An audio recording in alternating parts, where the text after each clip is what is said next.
to the Apex Legends Global Series. It is now time for match day 9 for our NA region, which means it is also the last opportunity for some of our teams to secure their spot to the regional finals. Now, we just watched EMEA close out their regular season, and we saw some incredible performances out of our bubble team, so I'm excited to see what NA can now bring to the table. I'm your host for today, Glitter Explosion, and I'm ready to get things going, so let's bring our casters back in yet again. On set, it's time for NA. Are you ready? I'm ready. I've been waiting in the wings. EMEA was crazy. Probably one of the craziest game 1 finishes we've seen in Apex history, I would say. Fire Beavers with the double res. If you haven't seen it, by the way, go and check out the VOD. It was absolutely nuts. But NA's got to learn some lessons, I think, from EMEA a little bit earlier. And that is that there's going to be some unpredictable things that happen today. Some of those lower placed teams in the standings can certainly put on a show. So you got to be careful if you're holding on. Yeah, unpredictable to say the least. And of course, the other P to our casting pod, Gaskin. Are you ready to jump back into it? Of course, and I'm very excited because what's different from the EMEA region is we have 5 teams in the top 10 not playing today in North America. So that opens up a big can of worms when it comes to the teams that are trying to push themselves into those playoff spots going into regionals. And of course, I'll keep you up to date with which teams are going to be getting to regionals, maybe pushing for finals. I like to do the numbers, you know. All right, well, you're talking about the fact that there's 5 teams currently in the top 10 that won't be playing here today. Let's look at those standings and start talking about it, okay? Because not only is regional finals in the sights of all our teams, but also playoffs. Xset, the only team so far to have clinched a spot here on set. They have indeed. Congratulations to Xset. They've got the job done early. They can kind of chill a little bit today, but I'm sure that they'll want to hold on to first place when it comes to the end of this split. Optic Gaming, they've been phenomenal since the pickup of dropped. Really picked up their game in recent weeks. One of the best teams, I would say, on form on paper. Dark Zero doing what they do. FaZe had a little bit of a quiet couple of weeks after an electrifying start, but Furia and TSM, we saw them playing yesterday. Furia will be playing again today, but TSM kind of rose from the ashes last night. It was a ridiculous performance and one that not a lot of people saw coming from what they had been doing, but they did it in the way that they do. Meat Lover's one of the standouts for sure, but Complexity, 100 Thieves, and Wildcard, they've got to keep their eyes peeled and very careful in how they make their decisions today because they are holding on to some of those illustrious playoff spots.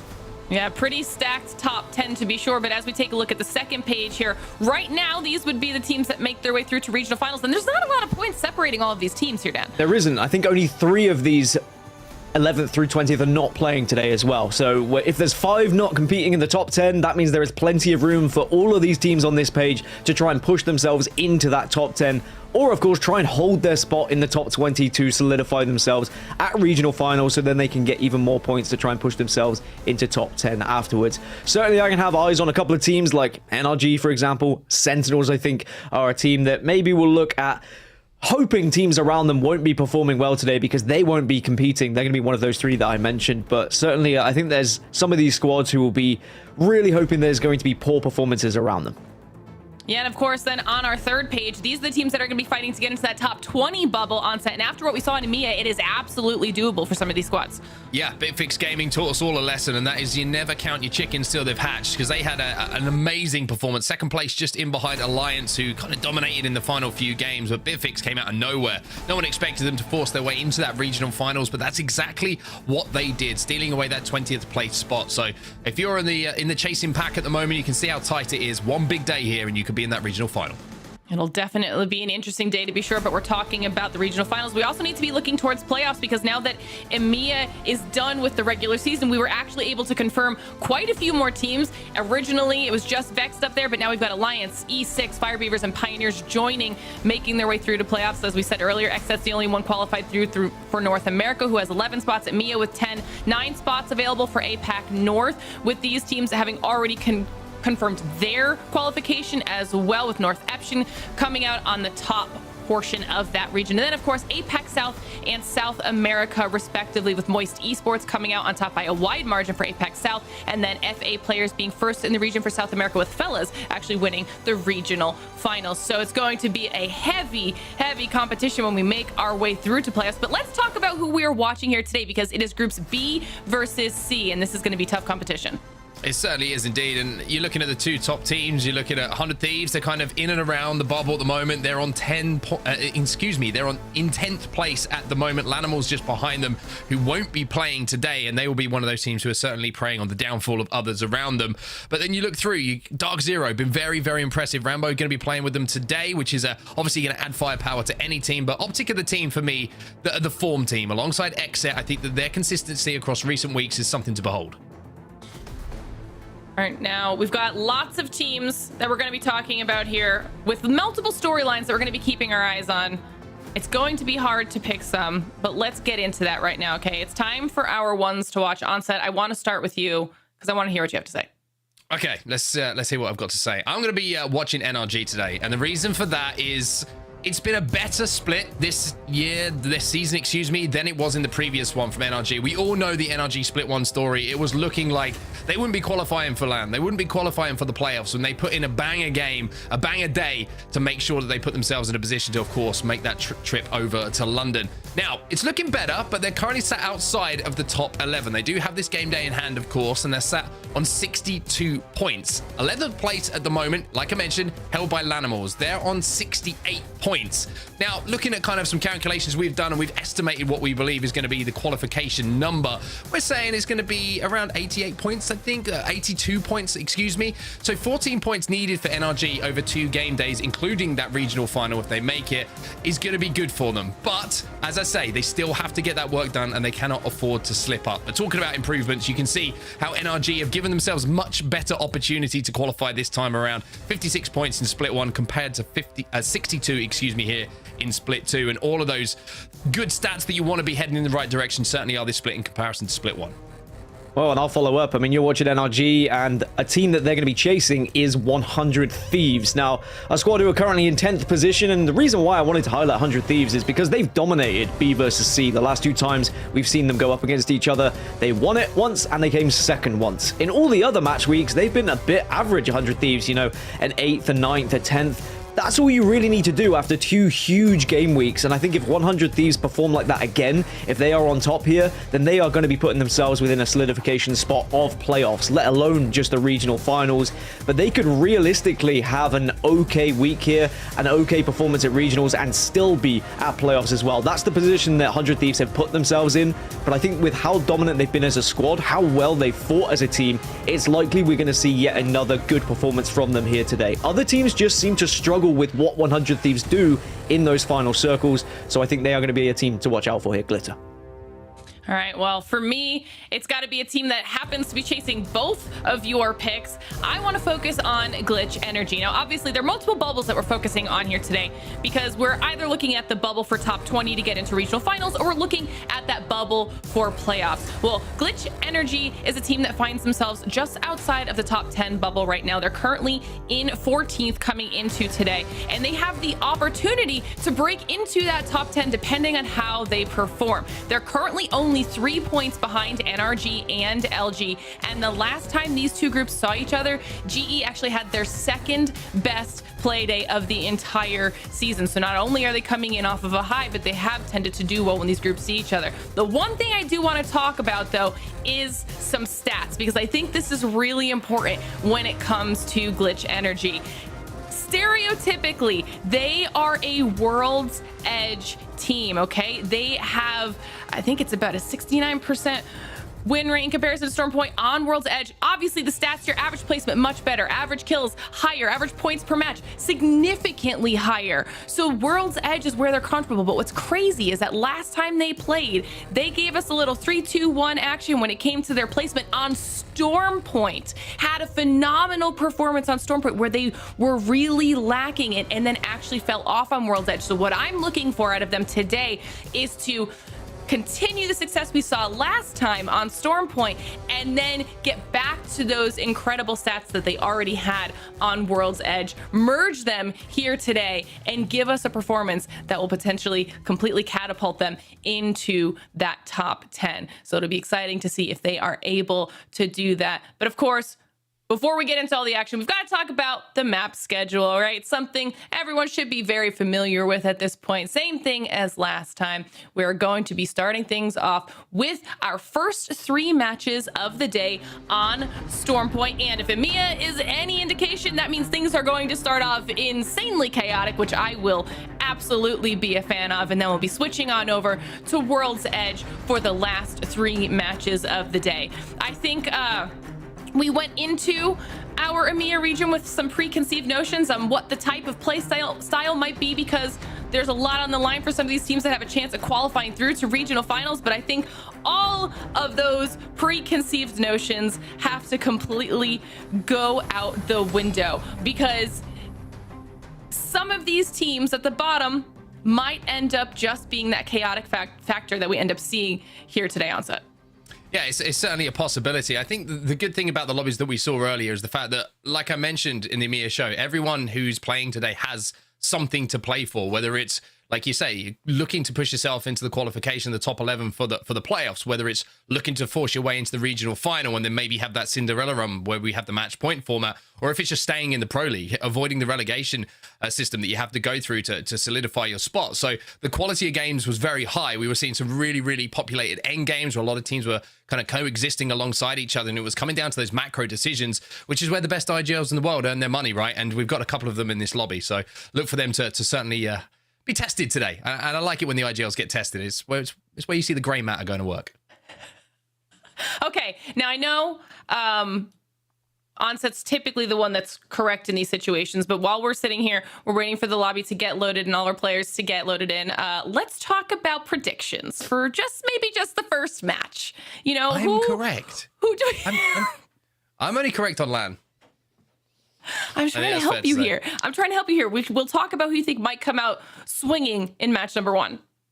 I'm going to go with Optic. I think Optic have been really, really good. I think the addition of Dropped has given them a little bit more kind of decisiveness in the decisions they want to make in and around, especially on Stormpoint. I think Stormpoint, where they were struggling quite significantly, and I think we saw a lot of their success coming in a previous meta where they were playing a certain composition, right? And this is a long time ago now where Optic really burst onto the scene, but it's been great to see. I mean, their last game days, they've had 13 points, then 25, 2 wins, and then, 8 points and 14 points. It's been a great split for them so far. That's why they find themselves in second place. But I think as well as Optic Gaming, a team that we never talk enough about is the team who's top right now, and that's Exet. Exet have been unbelievable so far this split. They're consistent. Like, when do Exet have bad days? They just don't. And it doesn't matter where the zone goes. It doesn't matter how far they have to travel. Exet always find a way to pick up points. And I think, again, it's going to be a nice battle between those two at the top of the table.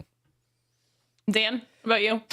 I want to know who's going to be the Bitfix Gaming of today, right? Who's going to be one of those teams that is down at the bottom of the table, who is going to really be aggressive. I think if you can learn anything from EMEA, it was that the teams that were looking like they were pretty much done and dusted, they just sent everything. They changed their composition. They didn't play the meta, as it were. They were very much looking for kills. They were looking to get aggressive. And a lot of the kills that were found by Bitfix Gaming was just them picking on those edge teams that weren't necessarily as confident. When we look at teams right at the bottom, you've got the likes of Rise and NXS. Both of these two teams have got about 75% of their points total being on Stormpoint. So if it's going to happen anywhere, it's going to happen in these opening 3. Do I think it's realistically going to happen? I think North America is very different to EMEA. I don't necessarily think these guys are going to have what it takes, and it's a bit of a further gap.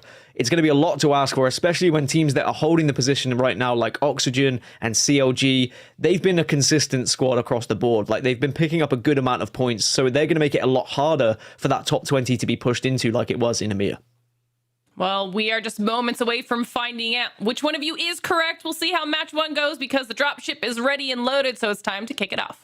Well, here we go then, Dan. It's good to be back. It feels like a little short break between EMEA and North America, but it means that our brains don't go too far away from Apex Legends. And I hope you're proud of me, by the way, predicting the 2 teams that are at the top of the leaderboard. I hope you're proud of me, because I managed to not do a prediction, and that was an on-set classic. I just said, well, these 2 teams might do okay. That's what you always do. You always beat around the bush, and I like that. I've got a future in politics. That's all I can say. But I think game number 1 is going to be very interesting for sure. I think I'm certainly looking at we have a really interesting battle because we have our top 3 teams overall in this lobby at the moment. You have Optic, you have Xset, who of course are top of the pile at the moment. And just in behind them, you have Dark Zero and Furia, who seem to have relit that fire as well in recent weeks. Their run has been nothing short of superb. I mean, last 3 game days, their points total 18, 16, 21. They have been there or thereabouts. And with Furia, when they're feeling confident, they are a threat to the entire lobby. And I'm expecting all of those teams you mentioned to guarantee playoffs at the end of today's match day. It's highly likely, unless they absolutely crumbled and were finishing on 0 points. But even then, their points total is already strong enough to probably secure a playoff spot. But of course, there's more than just playoff spots that are on the line. We have regional spots as well with all of these squads on set. So there's these teams that are going to be battling around that 20th position. There is a bigger gap between 20th and the teams lower than there was in EMEA. So it really would need to be a kind of match-winning performance from some of the guys that are right down at the bottom. It would really be a Cinderella story. But there is still that opportunity. I think that's the beauty of it. And it's already been shown in the EMEA region that it can happen.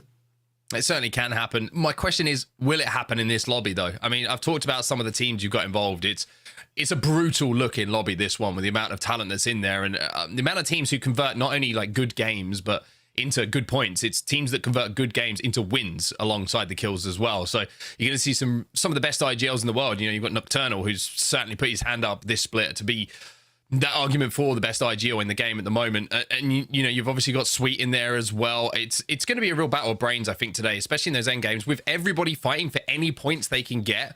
I feel these first 3 games are going to be ones where those guys really earn their money. Yeah, when you look at the teams that are in the kind of bottom 10 right now, or at least the bottom 5, the team that had the most success the last time these two groups matched up against each other was Team Inters. They picked up 11 points, which is like 10th or something like that. I can't really remember off the top of my head, but it's an okay placement that they were able to pick up, but it would need to be quite literally a first or second place for them if they were to even push themselves into the top 20.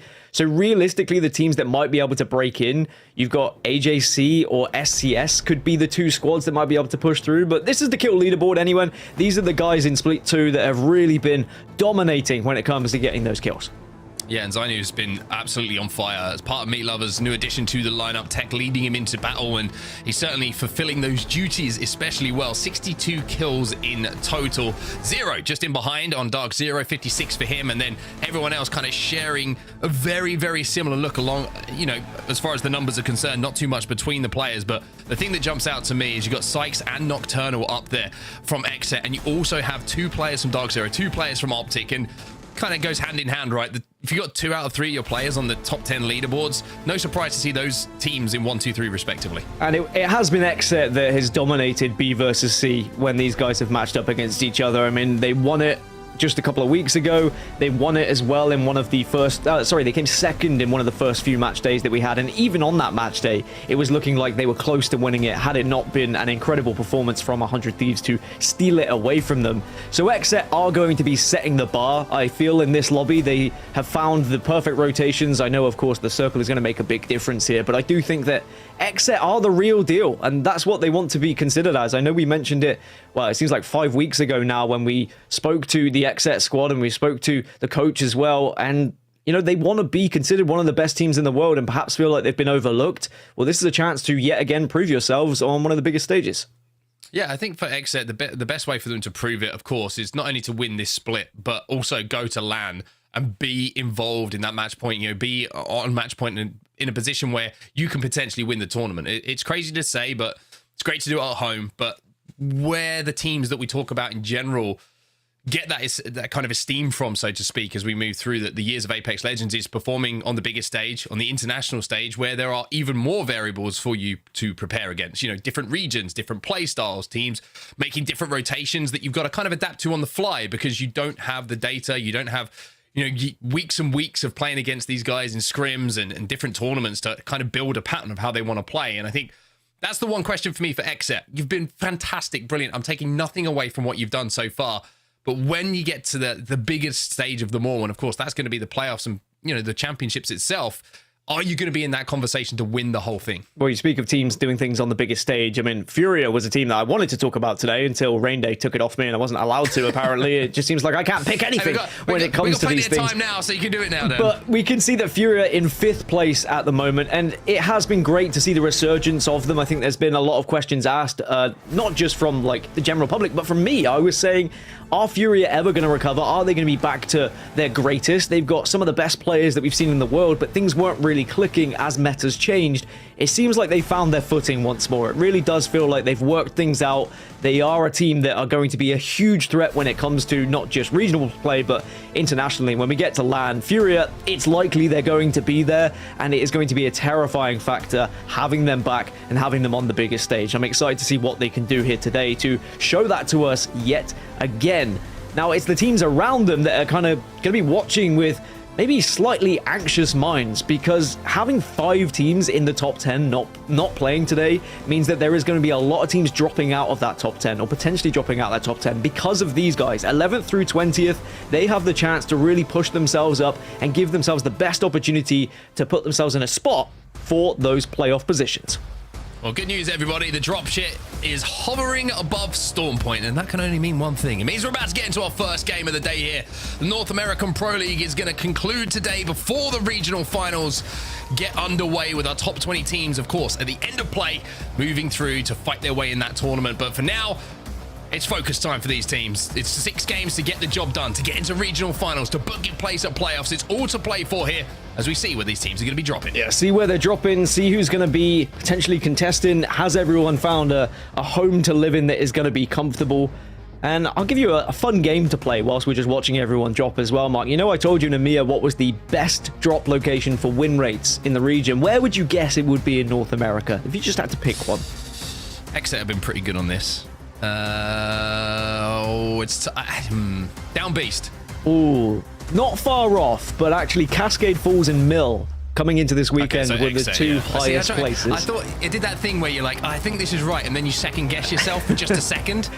It really has been. I meant to say Cascade Falls. Everybody knew I said Exeter. It's again Everyone been. agrees with me. It's a northern-dominated situation here in North America as well. It really is just people recognizing that the map is very top-heavy, quite literally, and it is so much easier when you are rotating from the northern side. But it does seem like this circle may be going slightly south. This is one of the more difficult circles for people to predict, so having those ring consoles is going to be very important. So as I scan around to see who's got them, is anyone going to get the info of where it's going? Well, we said that Mill is going to be one of the better drop locations. I think we're going to be heading that way.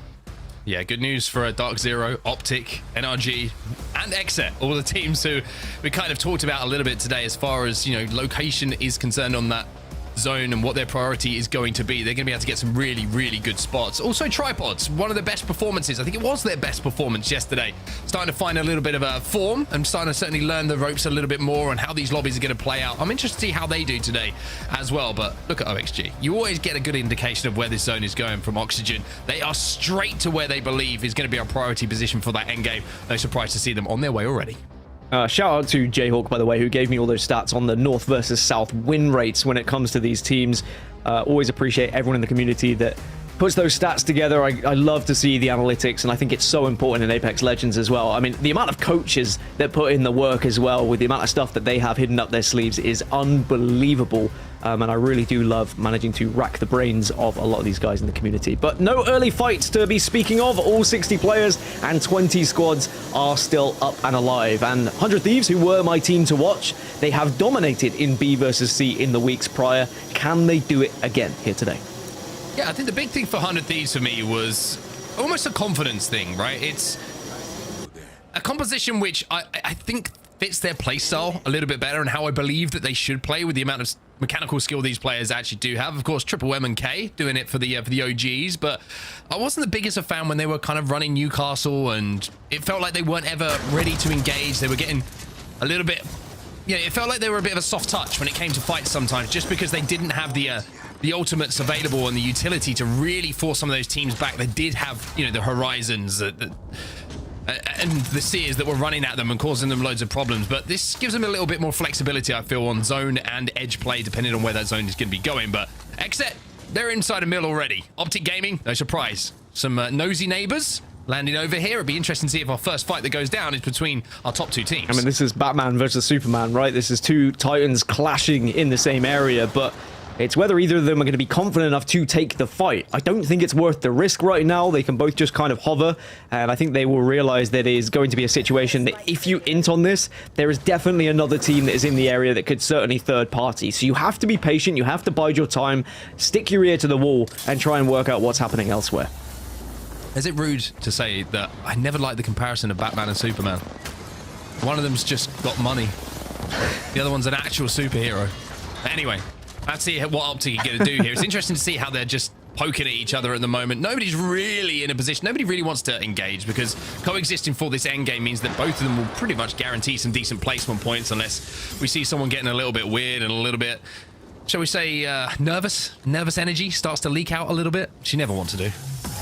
I've heard Batman has some energy that leaks out every now and then as well. He's, as you say, just a man. Nothing compared to the superhero. Just a man with it's a big bank balance. That's what he's got. Well, he does have some tech gadgets that really do help him out. Anyway, enough about superheroes for now. We'll revisit that later, perhaps. But NRG are one of those teams who were in the area, so I think it's a good reason that Optic and Exet aren't fighting right now, because if NRG hear some commotion, they're going to be over there. They're going to be getting involved. But a lot of the teams have already made their way over to the mill area. I can already count about 9 or 10 that are within that circle that we saw on the map overhead. However, all those teams that are on the far northeastern side, they are just slowly making their way through the areas of Command Center, Stormcatcher. CLG are moving away from Launchpad, LG moving away from Fish Farms and Gale Station. They're all eventually going to collide on the east side, and whoever comes out on top out of those teams will then have the opportunity to fight their way in from the eastern side of the circle. There you can see it, all the teams that are moving in. And you've also then got the other side of the story, the southwestern side between Tripods and GE. They might end up clashing in their rotation as well. Oh, look at this. We've got a little bit of a battle already going down, and Oxygen not looking too good at the moment. It's going to be CCE who are putting them on their back. 100 Thieves looking to bust in and have a little bit of a go at this as well. SCS will be our first team to be eliminated as 100 Thieves, your team to watch, Dan. Have a very, very nice start. Yeah, I think that 100 Thieves have just really sussed out this lobby and the rotations that come through it and which teams they can pick apart, because 100 Thieves haven't always been the most aggressive of teams at times. They like to play zone when it's available to them, but they also know which teams are going to be easily beatable, or at least in their eyes. They pick their fights correctly, and that means they are such a real threat in this lobby, because everyone knows that, you know, if 100 Thieves are in the area and they're feeling confident, they will take that fight and they will win it. I love watching them play. I think some of the things that they did in this B versus C matchup when they were able to win the match week as well was incredible. Not just circle management, but also how they fought in those final circles. Well, CCE, we saw them taking down Oxygen, and if you take down Oxygen early in the game, I always feel like you're going to be in a good spot for the end game as well. So they can kind of chill for now. They've got the KP. They've got a good spot to play. Another team who's going to have some work to do as we have a quick, brief look at Exet versus Oxygen. Exet versus Optic Gaming in the mill is NRG, because they did make a quick rotation to those two buildings just outside of the mill, just down on the lower ground. But the one thing that I was looking at them is the armors. The armors didn't look great for them, and if they want to work their way into an end game, not sure on the composition they're running so far today. If they do have the Loba, maybe a couple of death boxes will kind of lend them to picking up some armors along the way. But if you're in a good spot and you get armor checked and you've got a couple of whites, it doesn't matter if you're some of the best players in the world. Teams with purples and reds are going to cause you problems. What about if it was like Thanos versus Superman? Would that be? We need to. Would that be Thanos a closer comparison? Captain America, who's the second worst Whoa, superhero of all you time. can't say that. We're in the North American region. Captain America is a fantastic superhero. Sorry, everyone, for Mark, who just wants Captain Britain Captain to be around. What do you do, Captain America? I don't even have an offensive weapon. I have a shield. Yeah, you know which what I mean? literally... All right, anyway. Whatever. Not happy with you right now. Is he? No, I'm not happy with you. Okay, cool. Stand by my statement. When we get the map overhead, we can see where the circle is going to be going again. It's actually going to pull a little bit south of Mill, it would seem. So all those teams that are within Mill are going to have to move ever so slightly when it does eventually pull closer a little bit to Cenote Cave. And there are going to be teams that are already holding. Actually, Tripods are going to be in a pretty good position for where the circle is currently going. Yeah, Tripods have that southern side to themselves. LG kind of hovering in the area, though, and we know that LG like to kind of creep their way towards zone, and sometimes they can surprise you a little bit. Speaking of LG, great switch from the observers to give us that information, but they will, like we say, maybe have to fight their way through Tripods a little bit later on. At the moment, just to give you an update on some of the other teams and what they're doing on the map, Furia are currently right at the northern point of the map, just coming through Cascade Falls. I'm sure that they're taking their time to level up their Evo shields, something they love to do, to make sure they're ready to fight for this end game. And 100 Thieves still holding down this area. The team that I'm very interested in seeing how the game plays out for, though, are Dark Zero. They're up on the God Rock. They have the ultimate high ground of where this zone is going to be going. And if they play this one well, it could be a big point game for Dark Zero. And it's really interesting with Dark Zero in the position they're in right now. Of course, Rambo is currently playing for them, but it's no secret that he may not be playing for them when they get to LAN. They have been trialing other players, and maybe this is going to be one of the biggest trials for Rambo here. If they succeed today, if they confirm their LAN place, then maybe Rambo gets a spot. Maybe you know more than I do, Mark, but certainly that's the way I've seen it in the past couple of weeks. And I think we all know what a player Rambo is. We'll have to see whether he ends up on Dark Zero full time. For now, it's a temporary position, and Dark Zero have a real opportunity, as you say, with the position that they hold on the map. I don't know about Rambo. Hell of an Apex player. Even better finger painter. But for now, One of the best. He's gonna have to put some numbers on the board for Dark Zero, and they've been playing extremely well. Rambo, it would surprise me, to be honest, if they didn't pick him up. But 100 Thieves just playing this open ground at the moment. A little bit of a charge rifle is going to certainly just kind of, I would imagine, to deter that player who's in the window from firing shots back at Vaxilon. Rise also just kind of skirting around the outside of the zone at the moment. Interesting to see what's developing on that southern side that we talked about a few moments ago, though. You did have LG, Tripods all starting to get a little bit closer to each other. Glitch Energy, like Lauren was talking about at the start of this day as well. They need a performance. They're very close to where that fight might break out as well. But Furia at the moment, alongside CLG, the only two teams who are not anywhere near this zone. They are taking their time, making sure they get all the information they can from ring consoles, whatever they can find, map room scans, just to see where the lay of the land is before they pick their fight and work out their way to get towards zone. If you can arrive late enough as the circle comes in, you can sometimes just catch out the team that might be thinking they're going to gatekeep you, because even though they might have their eyes set on the ring, they're often going to turn back and face all the teams that are inside them as well, and maybe they think, okay, no one's going to come. But if you can time it perfectly, there is a chance that Furia could really catch a team off guard and pick up some easy KP. You can see in your kill feed that 100 Thieves with a charge rifle doing some damage, and also E8 maybe going to look to try and push if they can follow up with this damage they're doing as well. Oh, you're going to see the ults coming out, the nades being thrown. Zach Mason doing so much damage for his squad right now. The Zero was so good. He also did an amazing job of destroying their opponents. See ultimate here. The exhibit does go down, and not only does he hold the door, not only does he get the damage down, he opens the door for the rest of his team to move through and surely clean up this fight. How did Zach Mazer stay alive, by the way? 1 HP and a dream, but now gets his shields back. Designful gets absolutely destroyed there, but it should still be fine for EA, you imagine. But I say that, Zach Mazer also struggling a little bit. They need to work together here, Dukeok and Zach. I mean, this has been a little bit disjointed, to say the least, from EA. I mean, NRG, that would be why. They've decided this is their opportunity to push. They hear the fight going down. They left the position they were holding down in and around the mill, and now Chaotic is thinking, 2 seconds ago, we were in a position to win this fight, to pick up some KP. We've done everything, and now NRG are ruining everything for us. Yeah, I think that's always the worry when the fight goes on for a little bit too long. It feels great you've done damage, but EA now get eliminated. NRG trying to push in, trying to take advantage of maybe the damage that had been done previously, but they have to work together. Sweet, the last remaining player, just about does it. AJC, they put on one hell of a show there, but NRG in the end will close it out. Goldrez is going to get them back to their feet. Good news for NRG fans. No one else in the vicinity to cause problems. But here, causing problems on the outside is going to be Tripods. Playing in zone right now and getting a little bit of damage alongside. A little finish coming in from Nick Merckx on the down player. And you can see they don't have too far to go until they get into the zone. Trying to hold teams out in Cenote. CLG deep into Cenote as well, and you can see the Tripods. I think they're more than aware there's a couple of teams wrapping behind them, and this is what you're talking about, Dan. Even though you think you might control this side of zone, if it's only zone 2, zone 3, you know that teams can still make that rotation through behind you and catch you off guard. Currently as well, the teams that were on the outer edge like Furia are now making their move in via the Valkyrie ultimate, the Skyward Dive, and whether they'll find a position to call home, that remains to be seen. But a lot of teams now, with only 28 seconds until this circle closes, have to think about making a move. 2 of those teams will be Optic, that we saw a little bit earlier, and Exit, of course, were close to them. I think Exit have moved first. Optic are still going to be in mill, and as you just saw in your kill feed as well, Furia eliminated after their rotation into the circle. Well, we saw Furia being eliminated, and Exit have also been eliminated. It's a perfect time for us to jump into our first listen of the day. Dark Zero, we're going to serve them up for you, presented by WD Black. I can probably loot that in a bit. Okay. Guy on the bridge right here. Somebody look mill side. I'm gonna get us. Yeah, I'm looking mill. Mill's like aping northeast. Somebody watch G behind us, though. Yeah, I'll watch E. I'll watch E. I'll watch E. I'm dropping a pep, bro. I'm 5 off. I'm 5 off. Don't worry about it. I'm 5 off. There's another team mill. The hard's fighting like over here. There's another team mill. I don't know who that is. I'm just watching G for you. I'm just watching G. I'm moving meds and I'm gonna play the game. Ah. The game dropped like next to Yeah, us. maybe an open. 30. Again. I'm gonna look for kills now. I'm gonna look for kills. I'm not watching G anymore. Okay, one there, killed one here. Nice. Another one, there's no one healing. I dropped 8-2.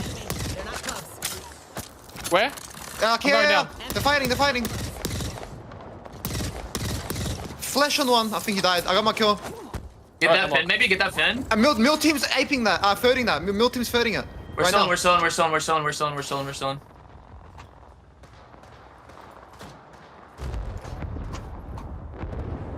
I dropped a stack. Yeah, I need the energy right now, ammo. I'm good right now. Where's the energy ammo? Fighting over Yeah. here. Fighting over here. Oh, can I come down and grab it? No, I'll get it. Okay, you get it for me. Get it for me. Where the fuck is it?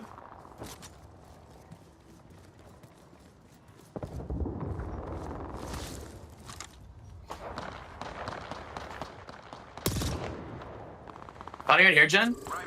Yeah, they're just like 17. 85 on that guy. I got 240 for you, Jen. Yeah, hell yeah. Give me. I think Longbow will farm this zone. I Correct. think you should keep. Yeah, I got that. I got mad meds. I'm carrying ulti as well. Where are the nades? They spray nades? Yeah, I have one arc. Yeah, I have fur, mate. You want it? I'm carrying. I'm good.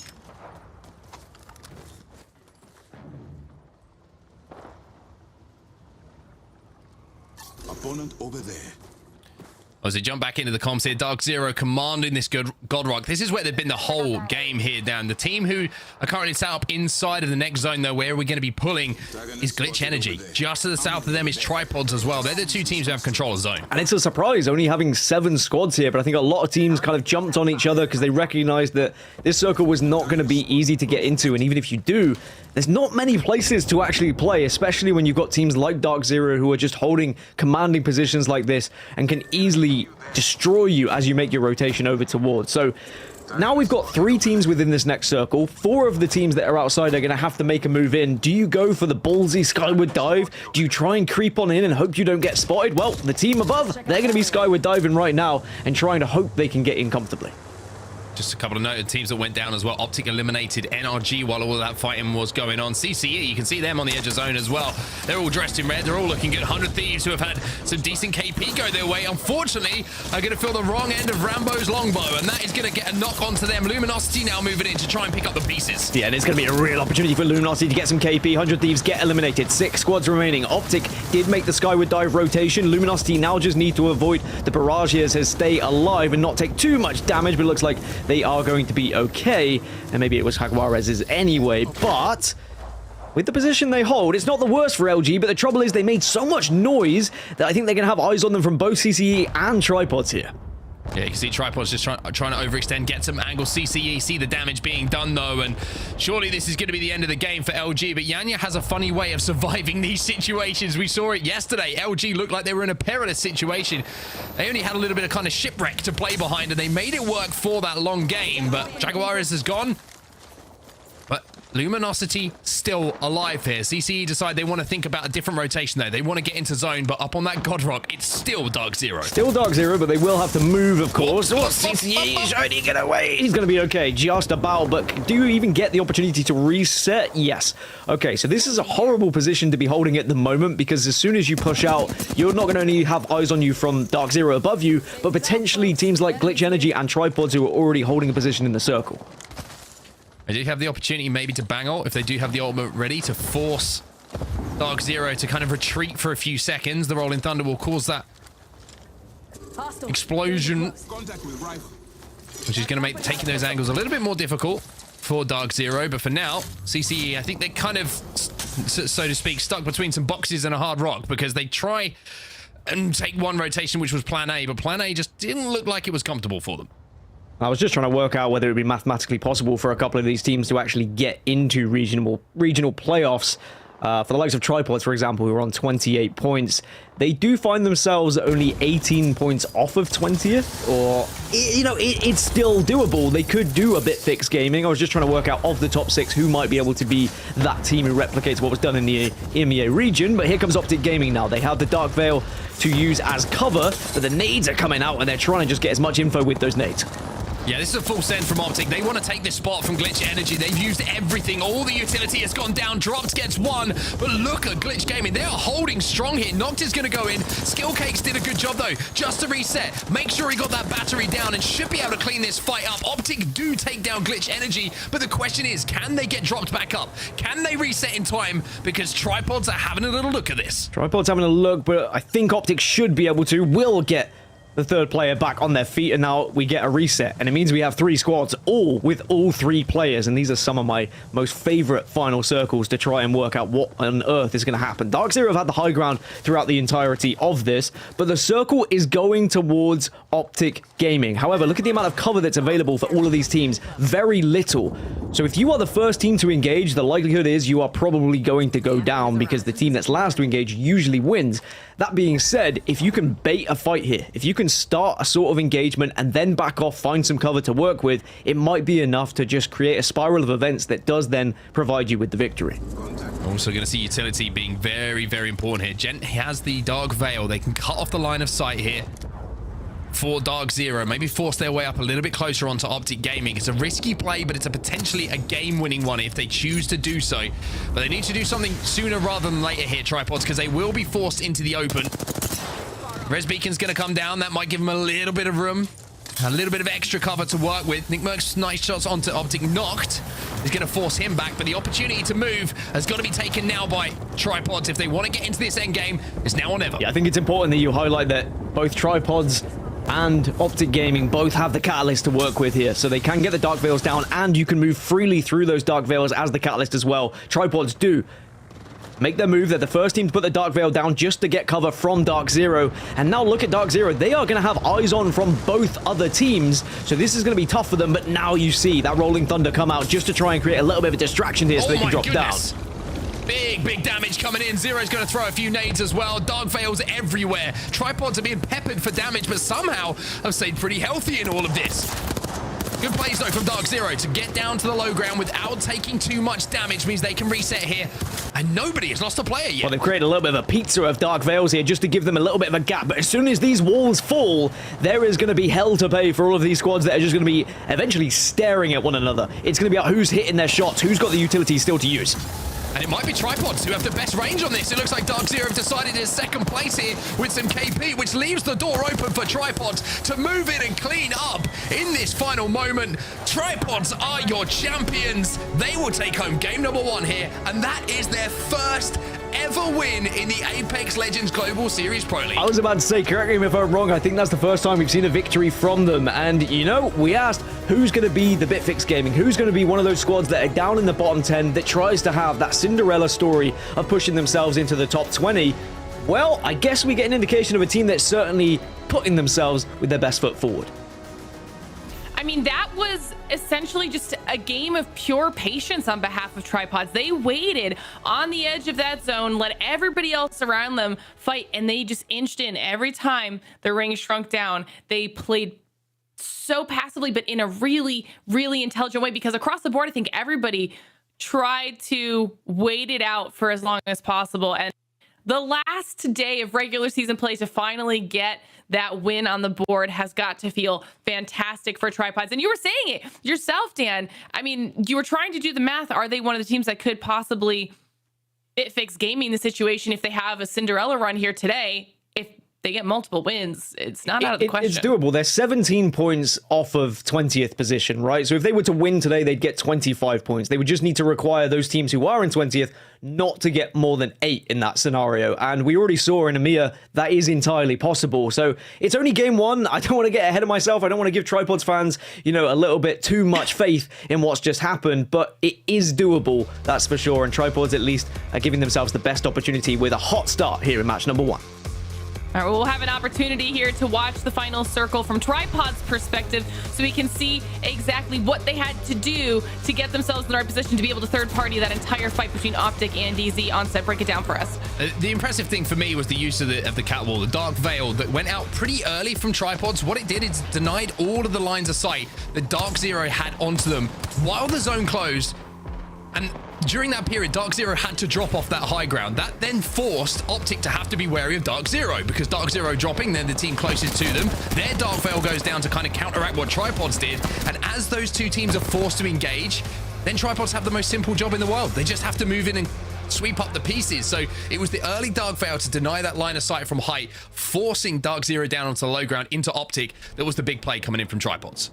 Oh, but talking about Optic, I mean, they might not have gotten the dub, but the 10 kills and the second place finish does ensure that they at least get more points than Tripods, who do close the whole game out. And then Dark Zero also 7 kills themselves. A pretty top heavy leaderboard coming out for match number 1 for NA, Dan. And looking at the teams that, you know, for example, Tripods are trying to catch: Oxygen, CLG, E8. They are going to be the teams that Tripods would need to fail today. I don't see any of those teams in the top 10, so that's already a good sign for you if you are a fan of Tripods, but of course there is still a long way to go. They are CLG only with the 1 point, E8 with only the 1 point, Oxygen with 0 points. So I think that when we look at, you know, the regional bubble today, these are the kind of teams we're going to be debating, because not only are the likes of Tripods trying to catch them up, but there are 3 teams tied at 19th right now. So that means only 2 of them can technically go through in that top 20 spot. So they're all going to be fighting to try and get as much points as possible. Yeah, still loads of time on the day for any of those teams to really step up and keep themselves in a top 20 position if they need to do so, and still tons of opportunity for anyone who wants to try and break their way in, as we take a moment to just appreciate Optic stats from match number 1 here on set. Dropped, you mentioned doing really big things for them. Yeah, he's really changed the vibe, the mood, whatever you want to call it, on Optic Gaming, and they've become a winning machine once again. Didn't get the win there in game number 1, but certainly were involved in that top 3 fight. And I think Drop's game calls as the IGL, kind of co-IGL, and a little bit with Skittle Cakes. Good damage coming in from him as well. It was just I thought it was almost a game-winning play when they took out Glitch Energy. They threw everything at that to take that spot away. But it was just the patience of Tripods that kind of caused them the problem. And yeah, it was a very good game from Optic, a huge amount of KP as well to go alongside it. I was wondering which team was going to be the one to take that perfect positioning off of Glitch Energy, because they were able to hold it for so long. And in the end, it was Optic who have an incredible match number 1, and Tripods, of course, with that first win. So that's going to be a great start for them. Hopefully also helping with the mental side of things and set them on a little bit of a snowball effect throughout the rest of the day. But we'll have to wait and see if that's the case, because it's time for a quick break. When we return, we'll be getting into match number 2 on Stormpoint for NA, match day number 9. Don't go anywhere.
WD Black, the official storage partner of the Apex Legends Global Series.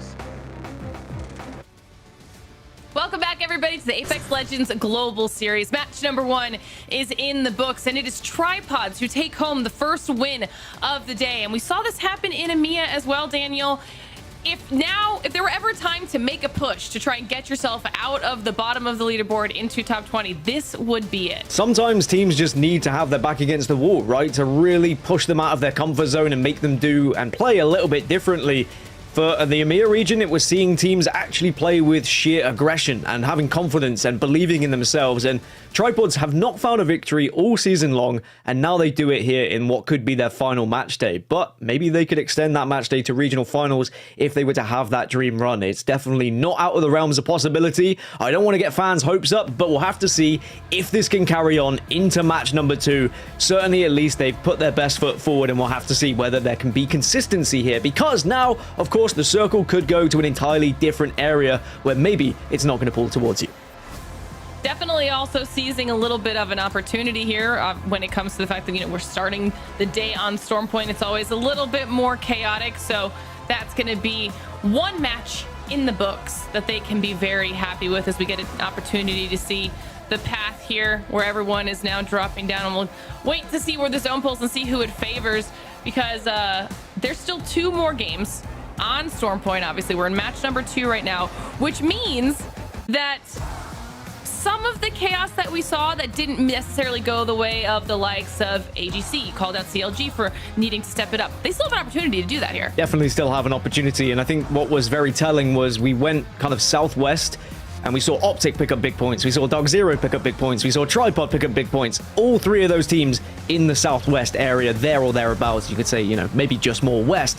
But still, it really does matter where this circle is going to be pulling and taking advantage of those games when the circle pulled towards you. So in this game, we need to be looking at Dig. We need to be looking at EA, Exet, NRG.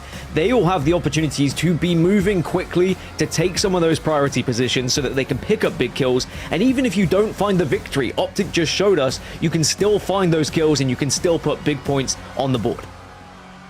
And this could actually be big for NRG as well. I mean, they are comfortable team. It's very comfortable being aggressive. We saw them, going for those early game fights in match number 1 as well. And now that the zone is favoring them, they could have an opportunity here to really gatekeep a lot of the teams that are going to have to rotate in looking for some position. As I say that, we see Exet making a move early to nail down their spot in the zone as well. And this might be the one game that NRG needs to really get some massive points on the board and just kind of get into that top 10 bubble. We talked about the fact there's 2 bubbles here that we're focusing on right now. NRG definitely want to be in top 10. Oh, of course. They want to push themselves up there, give themselves the best opportunity when it gets to those regional finals that they can then put themselves into playoffs without having to win. No one really wants to be in regional finals knowing that they have to win to get there, but there are going to be teams in that position. I'll tell you that for free. Here comes NRG, here comes Exet. You can see both of them are making their way up to where Dig currently resides. So on that eastern side of the trenches, a lot of teams are going to be trying to take that position, try and find a building that they can play with. Even E8 are making their way over as well, but E8 might have to bail on their skyward dive because of where NRG have just found themselves. So lots of early movers. Optic are joining, DZ are in the air, Oxygen are also in the air, 100 Thieves in the air. Everyone's skyward diving right now. We're seeing so much early movement, and this is very telling to how this circle is going to play out. It will really just come down to who's able to nail down a solid area. I think we saw Exet moving in even closer to NRG on that top end of the ring. Now checking in with Oxygen, doing a little bit of a drive-by situation here. Some nice loot in the hands of OXG as well. And you can see just how close Exet and NRG have gotten. Yeah, so 2 of the nuts have been taken. There are 3 available, and Dig instead have just taken the compound south, and they are just going to keep away, I think, from some of these teams. We did see already in the EMEA region that some of these nut buildings have been successful as holding points, and really teams have struggled to be able to push through them. Because the entry points are so difficult, you are choked out when you do try and push at teams. We see teams split up a little bit when they take fights against teams within these buildings, and that just allows the teams inside to really focus fire the damage and then often get on top of it. So it's a difficult position to try and push, and maybe that's why we're seeing these buildings as main focus points. Not only because the circle's really moving this way, but also because they can be quite strong buildings to hold. Not to mention the proximity of all of them. I mean, if you push one, and even if you are successful, there's still the risk of someone else in the other nuts getting a third-party situation onto you that you really don't want to have to deal with. So they've managed to secure themselves a lot of space. You can see a little bit of a 2-1 split out of NRG as well, nailing down even more real estate for themselves as Xset is holed up and cozy in their own building. Dig has some massive space to work with right now, as you see 100 Thieves coming in on the top side of your screen. OXG still going on a little bit of a drive, getting themselves some loot along the way before they decide to pick a position. This is a much more controlled level of gameplay than what we saw out of EMEA. Yeah, certainly from the early stages. It really does depend, of course, on how the circle is going to be. And this circle does open up quite a lot of areas to play. There are quite a few buildings. There's, a few areas like this, the underground, close to the trenches where people can reside in as well. And even the trenches in general, people might be able to find themselves in for quite some time. So this is probably going to be a game where we're going to see 12 to 13 teams get within the circle. And those who aren't able to rotate quickly are going to have to play edge, probably battle as they're making their way through the map. And we're going to see a lot of late arrivers struggling to find a position. But if they do find a spot, if they do fight their way in and take one of these priority positions off of someone, then you do tee yourself up for potentially a really strong game here. But this is going to be a slow burner, that is for sure, as we're going to see some teams move extremely slowly from the southern side of the map. Trident, by the way, are still down by Cenote Cave. LG are still down by Fish Farms. And Furia are still at Thunderwatch. They're still at their drop areas for the most part. They are looting, they are booting, they are giving themselves the best opportunity when they are going to have to take a fight. Yeah, and right now, this is probably the best call for LG, especially Tripods. What we saw just happen with them in match number 1. They were very comfortable playing it nice and slow on the dead side of the ring, moving in as it collapsed down, and they didn't have to come across too many people. You can see how long of a rotate they're trying to make right here. They might come across CCE in the process. LG also just barely making it past CLG, but they don't need to push anything right now because there's so much space between them and the next circle that has no one in it, that they can let everyone else who's already gotten in there early kind of fight for that real estate and hopefully clean something up as they move in. And the benefit of a circle looking like this with a congested POI means that if you don't have a ring console, but you do have a map room scan, you're going to get a rough idea of where this circle's going to be going. So if you are arriving late and you're only managing to find a map room, you're going to be very confident of where this is going. But there are a couple of teams who are just outside of that next circle. You can see Sorcerer, Karma, for example. The two players from those squads are going to be having to move into that next circle because they've not been able to find one of the priority positions. And that's when things get a little bit difficult. Either A, they didn't have the ring console information, or B, now we're starting to see all the retard being taken here by the squads. Well, it seems that Tripods were able to make it past CCE, but now they've run into Glitch Energy over at downed B. So we'll have to see how Tripods decide to handle the situation. They're still in the red right now, taking some damage, and GE might be able to gatekeep them here off this position. They're going to be able to get those heals up. It will depend on how aggressively Glitch Energy want to push in and take this fight. Well, if I know Aiden the Destroyer, I know that he's a man who's aggressive and likes to take fights. He was born and raised in the arenas, and now here in BRs has a massive opportunity to show what he's made of, and Tripods are very much in their sights here are Glitch Energy, but they are able to take the high ground. The benefit of having the horizon, Tripods do not have that same benefit, and instead are just trying to stay alive and trying to avoid this battle of low versus high and trying to even out the fight a little bit. You know that Glitch Energy is going to be anticipating this rotation out of Tripods as well. So right now, the best thing they can do is get themselves fully healed up and reset and at least get some information on where Glitch Energy is holding positionally here. You can see the potential, the thought process. Maybe they want to use the Seer to get the info. But right now, Glitch Energy is comfortable, and they know exactly where they are. They can just hold them here. Yeah, they're going to hold. This isn't going to be fun for Tripods, but they've been able to get themselves out of a few messes so far already today, and they might be able to do the same here. All you need is someone to really chunk an amount of damage to give you the confidence to push out, but they might have to second guess themselves a little bit just because they know Glitch Energy can consistently take the high ground off them. I wouldn't want to be in this position personally as a Tripods player. I'd want to be able to avoid this fight as best as possible, but I don't think they're going to be given the opportunity. It seems like Glitch have their eyes set on fighting Tripods wherever they try and exit. While they're waiting for Tripods to go ahead and make that push, We're going to be acquiring some information. This is what you were talking about. Okay, they know they've got a team here. They might want to take this fight, but now they also have the information at their disposal for where they need to rotate through next. And will they decide it's not worth waiting around for? If they've seen a spot, yeah. I think with the map room scan, you can get an idea of what positions are being held. I think the bad news is every position seems to have been taken, but they are jetting up into the sky. So perhaps Glitch Energy have seen an opening somewhere. You can see the pings are coming out now. Whether that's a ping of where they're landing or where their team is, that's going to be the big question. It looks like they want an area of the trenches, but reminder, this is not going to be in the circle. You can see that for yourselves. The good thing, Tripods at least avoid the fight. Tripods are able to hide away for long enough that Glitch Energy said, you know what, we can't be bothered anymore. Let's just let you do your thing. We'll see you later in the game.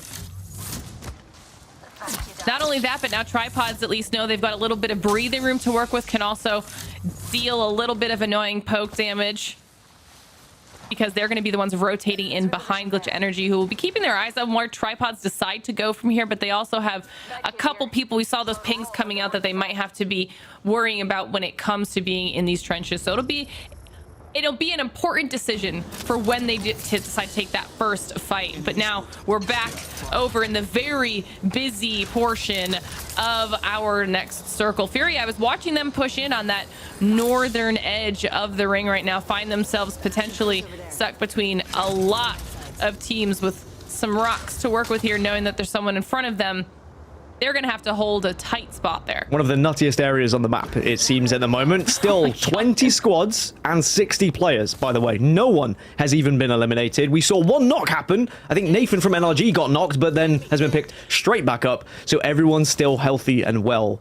As I say that, Drug-Free finally get eliminated. It's going to be 100 Thieves who are able to get the final bleed out. They worked in tandem with NRG to make sure that we are going to see our first squad eliminated. But the main difference here for Tripods compared to what we saw previously is they can't Valkyrie in. They have to move on just by foot. And that means it's going to be a more difficult rotation, especially when Glitch Energy have the Kraber to work with as well. Nick Merck's taken down first. We knew that this fight was almost inevitable. It just depended on when it was going to go down. It looks like it is time for Tripods to try and take it to Glitch Energy. But once they're down to a 2, you know Glitch is not going to let them live for much longer. This is when the push is going to happen, and Tripods will likely be the second team out. But now there's lots of chaos that Glitch Energy's trying to work around. Reeds ends up going down. Aiden shortly follows. Now just Vayne left to try and keep Glitch Energy's hopes and dreams alive at the hands of Dark Zero. But the Kraber right now for GE is doing work. Tripods from first place to 19th place. That's how quickly things can be ripped away from you here in these lobbies. In Vayne, the last remaining player for Glitch Energy, they held out for so long, but then they suddenly realized, oh, there's a lot more teams in the vicinity than just Tripods at the moment, and Vayne is just going to have to try and stay alive. But let's be honest, I think as soon as he enters the zone, it's quite likely he's going to be griefed to high heavens. So it might have to be trying to rotate around and maybe even try and rotate north here, but it's whether you have the meds to do so. Dark Zero were the team that made it difficult for Glitch Energy. They got involved over here in the trenches, and it looks like Dark Zero will be able to come out on top and healthy as well. And, you know, this was the exact situation that Glitch Energy was worried about when they were putting those pings in, when they made the Valk rotate through. They knew there were other teams that were going to be in this general area, as well as worrying about Tripods at their back. So this is probably a worst case scenario for them. Able to at least escape with one, so maybe you can get some points here on the Rat. But DZ, I mean, was not about to let anybody come into their space. So this is a side of the map we've not seen as much of because everyone was taking their sweet time making their way from south to north. But finally now the rotators have clashed with one another. We said a lot, or I said a lot about CLG, and they need to make sure they perform today so they don't fall out of that top 20. But it looks like they're going to be having an engagement here and making sure they're hitting the shots as well. The Scout doing the damage, but they have managed to get a knock on the other side. So CLG, are they going to retreat from this one, or will they take the fight? It looks like they're going to take the fight here. Finding themselves in a little bit of a pickle, though. Lost Nano. Trying to get a heal off here from Mamba. Are they going to be able to push across and get a res and a reset here? It looks like they're definitely going to go for it. Done a good job zoning everybody off of their area. And this will be big for CLG. We see lots of ults coming in on top of the squad across the way. And this is exactly what CLG wants to happen. Yeah, Kappa and Slayer just trying to escape, but CLG are not going to allow that. SCS get eliminated. CLG managed to win their first contest as they rotate. And it means they are now going to own temporarily the southeast side of this circle, but they will soon see that Rise are also in the area just a little bit further east, and they imagine they will have to fight them. And after that fight, then there's about 5 teams gatekeeping them on the map overhead. Glitch Energy, by the way, back up to 2, make it just 1 Aiden the Destroyer, the last remaining player, but for how long, as he's not going to have too much to work with as he's just been recently respawned. But Aiden the Destroyer, I've seen him do some crazy things before, but nothing today as Glitch Energy, they get eliminated. That was a rough situation for Glitch Energy to deal with there, especially going up against DZ. Also, important to note, SCS gone out early twice now in our first 2 matches, a team that could definitely use some points to try and work their way into that top 20. So hopefully they're able to get a little bit of a reset in the last Storm Point match, or at least heading into World's Edge to try and make their way through to those regional finals. Now, checking in with Oxygen, finally having found themselves some space to hold. E8 in the middle of a fight. Things are starting to pop up here. Dark Zero goes down at the hands of E8. Yeah, a lot of these Western teams that were hiding in the trenches were just forced together from this circle, and the circle is going to keep going towards the open sea area as well that's going to be available. We're going to go away from the nut buildings that we saw earlier, so there's not going to be too much buildings to work with in this final circle, so you might have to hold the trenches for some time just to get some cover, and then eventually it's just going to be rocks. I mean, actually, at the moment, Furia are in one of the best positions right now, but whoever wins this engagement between E8, they might be able to fight Furia a little bit later, so it's going to be an important one that you stay alive here. There's actually quite a few teams looking to get in on the fight on the E8 side of things, so we'll have to see who ends up coming it out on top. You've got Oxygen down here, CLG going down at the hands of Oxygen. I was waiting to see how that one was going to play out, but there was not a lot of space for CLG to work with there. No, not a lot at all. I think that's what a lot of teams have suffered as we've got to the latter stages of this game. It's just not having the room to play with, just using any sort of object they can hide behind, whether it just be a little tiny stone or a blade of grass, but it's not cover that's going to save you as the circle pulls in. E8 are starting to realize that now, as they hoped they were going to be able to get the respawn, but they're going to be pushed. Good damage with the car, but it's AJC who want to get involved with this one. This could be big for AJC, but we also have Optic waiting in the wings, if I'm not mistaken, and you know they are primed and ready to take on this opportunity. Third-party central here for Optic, and could give them a decent position to have to continue pushing into the next ring, so this is something they want to take, and as I say that, AJC does go down. Optic bullying their way into yet another spot. But are they going to take the fight against Furia here? Over towards that cannon, that's one of the best positions to hold right now. It's the only real cover that is going to be in the final circle is that cannon, apart from just the rocks that are available as well. So Optic might look to try and take it, or they might try and play the rocks south as well, but I think there's going to be a lot more shots coming their way. This is a real tough decision for Optic, and I'm interested to see where they go with it. I feel like they're definitely going to want to clear OXG out of this area, but they don't have a lot of playable space that Oxygen can't see, so it's definitely going to be a rough battle. Able to at least push Oxygen out for now. Oxygen deciding that it's better to just safely rotate in and maybe bunker down as opposed to taking that fight out in the open with Optic. Meanwhile, Team Inter's going down in the kill feed, and this is the moment where all those teams who are also in those nut buildings are having to make rotations in as well. OXG now finding themselves caught between 2 different squads, and this is going to be a rough hold. Well, Oxygen being a bubble team to a new level by playing Gibby as well and having a bubble available to them. They are on the brink of the 20th position, and they want to be able to just play this one nice and safe and not take too many risks. Rise get eliminated, we're down to just 6, and Oxygen using those digi threats just to spray through any gas and smoke that may be available. Yeah, but now this might be the perfect opportunity, having heard all of that chaos going down. Will Optic push in and see if they can capitalize off of this? I want to hear Oxygen's thoughts here, so let's jump in for a listen. And presented by WD Black. Might be able to. Yo, look at me, look at me, look at me. They're going left, they're going left, they're going left. Come. Coming, we're coming. I have ult, by the way, I'm not full HP. Got it, kill! One, I don't know how many up. Here with you. He's reset behind this pole, I'm swinging him. I'm left, in smoke. He's running, hit 60. 40, swing forward. He died. 40, nice. Saving bubble. Yes. I'm playing underneath right now. We're all playing underneath. I still have Gibby all by I know, I need to grab blue. Yeah, I'm grabbing it. I'm playing forward. All 6 cell. We have rocks, we have sight. We can walk up, Yep, I'm moving. Look right to it. We're running to swing left and kill everything on the left, okay? There's 2 full teams in a solo. We just need to stop. Alright, wait for hill. We're ahead. Yeah, I'm looking left. Alright. Med in, full med in. I'm getting top Stereo rock. flash. There's If you see a bro. Gibby, I might just ult. you should just ult these guys and we There's combo one guy far them. left. There's one guy far back. Wait, on the casino, on the casino. Things. Oh, I can't Might be able go. to walk up on this rock. I don't know. 70. They have to just Gibby ult left. They have to move first. All right, I'm Buddy. throwing it Try right and get here. as Hop deep in the as you bat. can. Hop in the bat and then I'm throwing it, okay? Yep. Throwing it now. 70. It should do something decent. One far left. You want to just slide down and play for the KP on that? Yeah, we have to. We have to. All right, Weaver all Give us a wall. Give us a wall. Give us a wall. They walled. Yep. Crack hit one. Bubble here. I want to set up here. Coming, crack. I'm holding bubble right now. No, I'm on skin. I'm on skin. Holding you. Looking forward. 80 on one. I'm bubbling and batting. You're fine. I got I'm cracked playing forward. Yep. This team's gonna swing out on our right. We might just have to play for KP. I'm not sure. Yeah, we have to. We have to. Popping a med kit. They're arcing. Popping a med kit. Nades on I'm us. staying forward. Just waiting. They're getting cracked. We can play our time. Hill, you're on your own. Wall's gone. Hit 100. Break They're fuse. getting farmed. We can play Yeah, it right. right, Focus right. Go to the ball. Loading. Loading. Batting. Yep, I'm holding you. You're good. It's just, it's a duo. It's a solo on the left and a full 3 man on the right. Heard. Alright. He's a bow. Farming me on the right. I hit him 90 5. right. They're hiding behind knockdown. Bring it right, enemy, right. Oh, fuck. He's one. Above me. Dead. And bubble. We get the. Fuck. Okay, we had a wipe left. They're knocked down.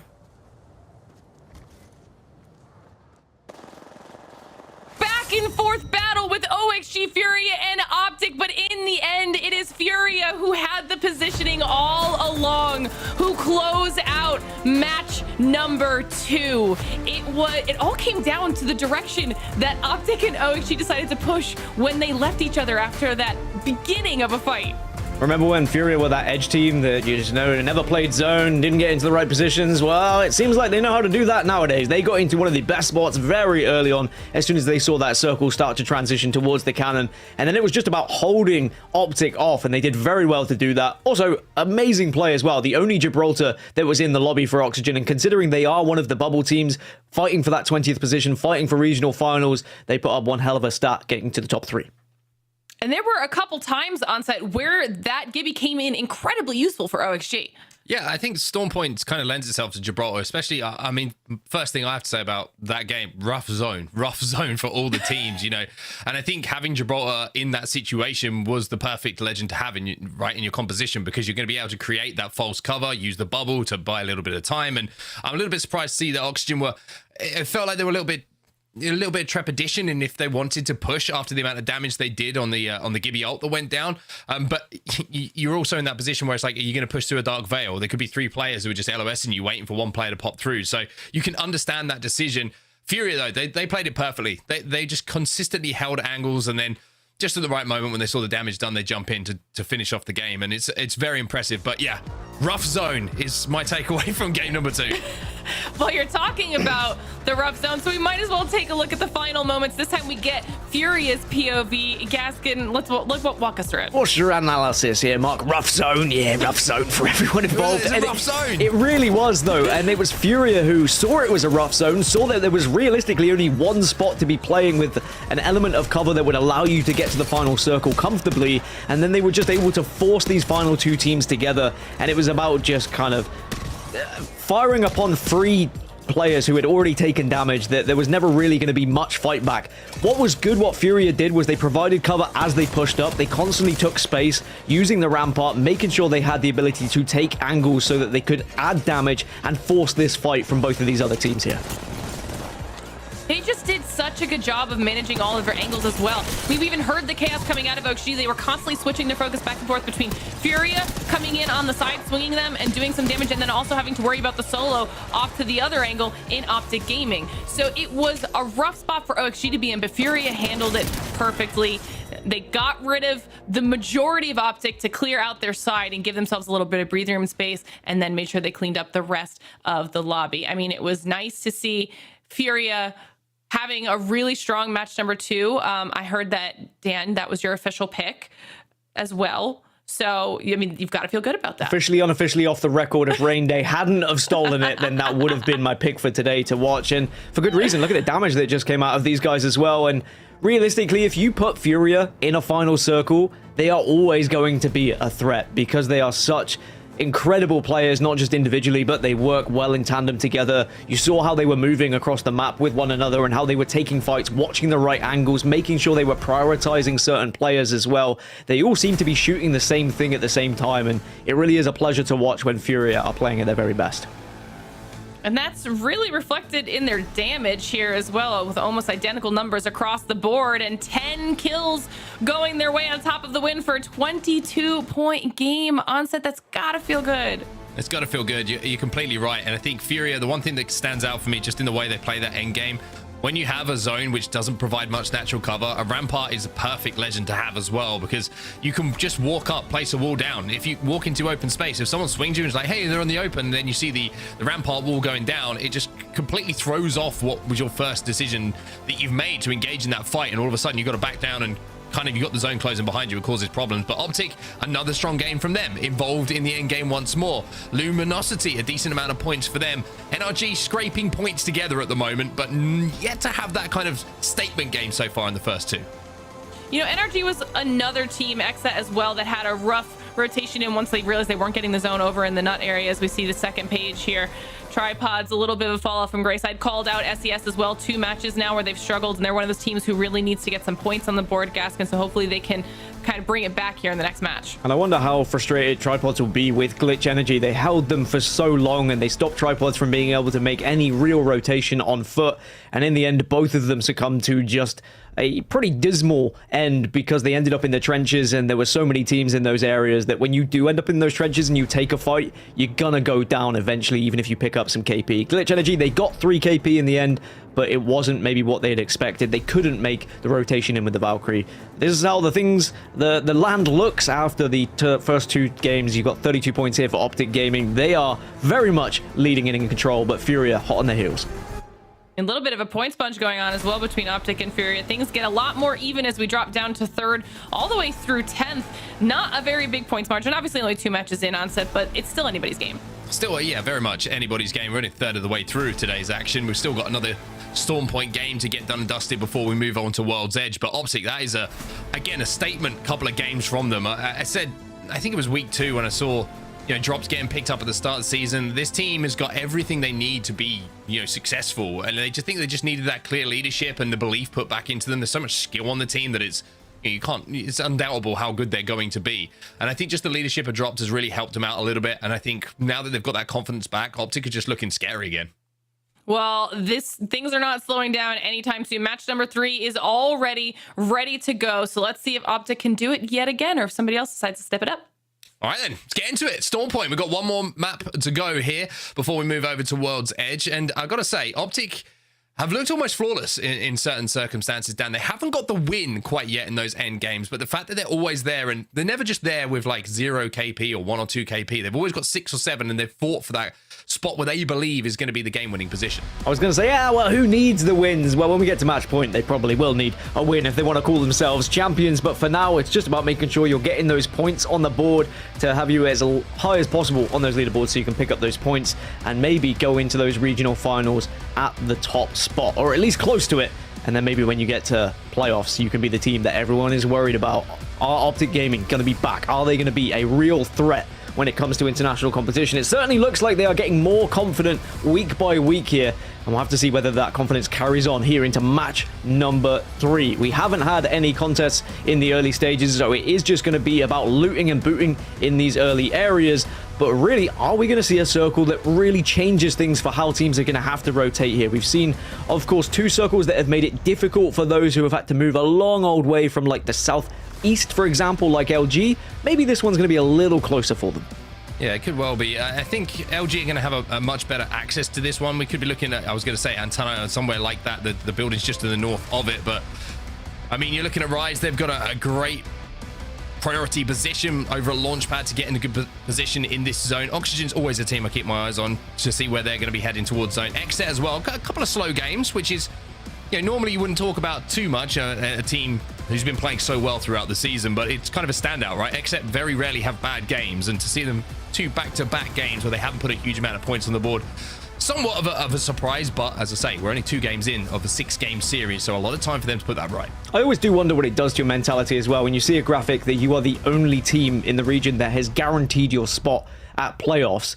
Does that make you relax a little bit? Does that make you maybe not play 110%? I know that there are teams that definitely are teams like that who are just like, oh, well, you know, we've done enough. Let's just chill and have fun and try and enjoy ourselves. And sometimes that means you won't be at your very best. Some teams that makes them relax and makes them play better. That's why I love esports and why I love Apex as well, because you've got all these different variables that do come into the equation when it comes to really important match days like this one. So teams that are going to be loving this circle, Oxygen. They had an amazing match number 2. They are a team who are fighting for that 20th position and higher for the regional finals. And if they can utilize the Gibraltar once again to put them in prime position for a final circle, then they really could be laughing at the teams that are below them trying to catch them up.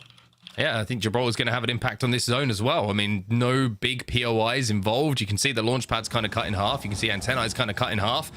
So that dome might be, again, a potentially game-winning ability to have. A little bit of a stutter step. Oh my goodness, what on earth just happened there? Anyway, 0 POV. Things getting funky here in Apex land. It was almost very interesting situation, just trying to run over his teammates. But okay, yeah, now we're back on track, back in the Trident, and Dark Zero can start to make their move across the map. As you said, we've only got 1 Gibraltar here, so we're not going to see a Gibraltar bubble on this Trident. Like to see some trick shots, and I'll tell you what, that is finally woven through the middle. And now Dark Zero, they're a squad who have always shown us like innovative ways of playing the game, and with the change and with Rambo being a part of this squad, I'm always excited to see what they're going to do, how they rotate, how they fight as well. There's so much more to dive into for Dark Zero as they move forward, and if they do end up being the 3 that goes to LAN, I think that Rambo adds so much to a squad when it comes to confidence building, when it comes to just sheer momentum at LAN events with his presence as well. So I'm excited to see what happens. Well, we've got potential drive-bys going on right now. We're seeing a couple of cars chasing each other. It's like we're watching a little bit of Police Academy towards the end of it. That's an old film. Just showed my age. Dark Zero, though, they're going to take a little bit of a different approach now. They're going to go right down to the southern side of things, and this is pretty smart. This is good planning. I think they will be more than aware that Shipfall is going to be free here, and there's not going to be a team located here because Oxygen, we always talk about very quick rotator, night to get to zone nice and early, and that's where they land. So they're going to have a much clearer rotate all the way around the southern side of the map, Dark Zero, and that's what we talk about when it comes to planning. What teams are in your lobby? How do they play? What POIs are going to be clear when you're making your timings on your rotation? And Dark Zero got that down to a T. I will say it's a lot of there's a lot of responsibility as the driver of a Trident as well. You know full well on set that I am not typically the driver for good reason. Dan hit boost immediately when getting Trident gasket. Yeah, yes, I know you. And then I don't have a boost available for when a team is shooting us, and also seem to hit every rock and ledge that's available. As for Dark Zero, it's been a very smooth transition, not too many hitches and bumps, and they'll be able to make their way into the desired position that they're trying to go for, as Luminosity now trying to catch a team on their rotation. Oh, that's going to be Rambo. Rambo going down. He almost managed to get away there, and I thought for a second they just managed to turn that corner, Dark Zero, and Rambo had managed to just escape through the smoke, but they caught him on the backside. The Cyrol's going to go down as well. Zero and Jim Burton not inside of it at the moment, though, so they won't be showing up. They won't have that wall hack information. Yan, you're going to be throwing in a couple of arc stars, though, and you can see they want to push on this one, but this is a dangerous push to make. Rambo has been finished off, though, by Jaguares. And LG, no, this is a priority position. This building is good for endgame. And if they can take it off of a weakened Dark Zero with just 2 players, they might be set up for success. Well, I know that Dark Zero have done unspeakable things in various different games, but a 2 versus 3 against Luminosity should not be an engagement they win. LG just need to think about this one carefully. They've got utility, they've got nades to work with, and they just need to make sure they push together and don't allow any fights to be isolated. Here they go. 117, but there's a knock. Is there a trade coming in now? It should be pretty simple work for them. Dark Zero will be eliminated, and I've got to say, it's always scary for me to see teams making such a long rotation when they're taking the Trident. I feel like you can kind of drive to a point, but the fact that you've got to disengage from a Trident, it takes about 3 or 4 seconds to get on the floor before you're even guns up, able to use abilities, whatever it might be. Sometimes it can cost you, and you've just seen the difference there, right? A couple of seconds difference for Dark Zero, and they get into this building and they're holding it down with LG looking in, but LG got that knock onto Rambo, and that's the difference. EA also eliminated. Again, it's just EA really have struggled to find momentum in any of these games that we've seen. so far in the Pro League. They had a couple of decent weeks, you would say, but apart from that, with the talent that's on that roster, it's somewhat surprising to see it not click. And they're another one of the teams that are around that top 20 position as well. If they were to struggle today, there are teams that could potentially push them out. They might be okay, but it's certainly going to be a difficult time for them if they don't put some points on the board, because other teams are going to be very much chomping at their heels. I do agree with you, by the way, about the Trident. Like, the further you go, the more at risk you feel like someone's probably heard you and might be tracking you. So you do have to sometimes just bail a little bit early and accept you've got far enough. Otherwise, that can happen. It's a shame for Dark Zero. It seemed like they had just done enough to get around that corner, but now they're just going to have to wait. They're going to have to watch, and they're going to have to think about match number 4. So Optic are still making their rotation as well. They've got, of course, the ability just to craft and make sure they've got all of the utility they might need going into the later stages of the game as the circle pulls even further southeast down towards kind of launch pad here. So the teams that have already found themselves in those areas, like Oxygen, like Exet, like LG, are all going to wait and just watch teams maybe crumble as they approach this next zone. Yeah, they might have an ability to scan as well, get a bit more information as they move through the southern side of things, if they choose to continue on their southern route. At the moment, they're just checking their back, and they're worried about if there's any teams still behind them in that zone, and we've seen a lot of teams playing in that zone, especially in Zone 2. Some of the lobbies we've seen already in both EMEA, Fire Beavers, and North America. So we'll have to see if Optic continue on a southern rotation or if they're going to continue maybe a little bit more north. But for now, they're going to be safe. There's nobody really around them, and I think they are going to be playing for information. Tripods are the closest team to them, and they're all the way the other side of Barometer for now. So Optic safe, Optic good, 18 squads remaining. As we take a little bit of a look over here at Antenna, I'd see 100 Thieves, who are just in the top right-hand side of your screen, making their rotation. And speaking of tripods, here they are, and looking pretty healthy. It was also very caveman of you of Optic safe. Optic good. Safe, yes.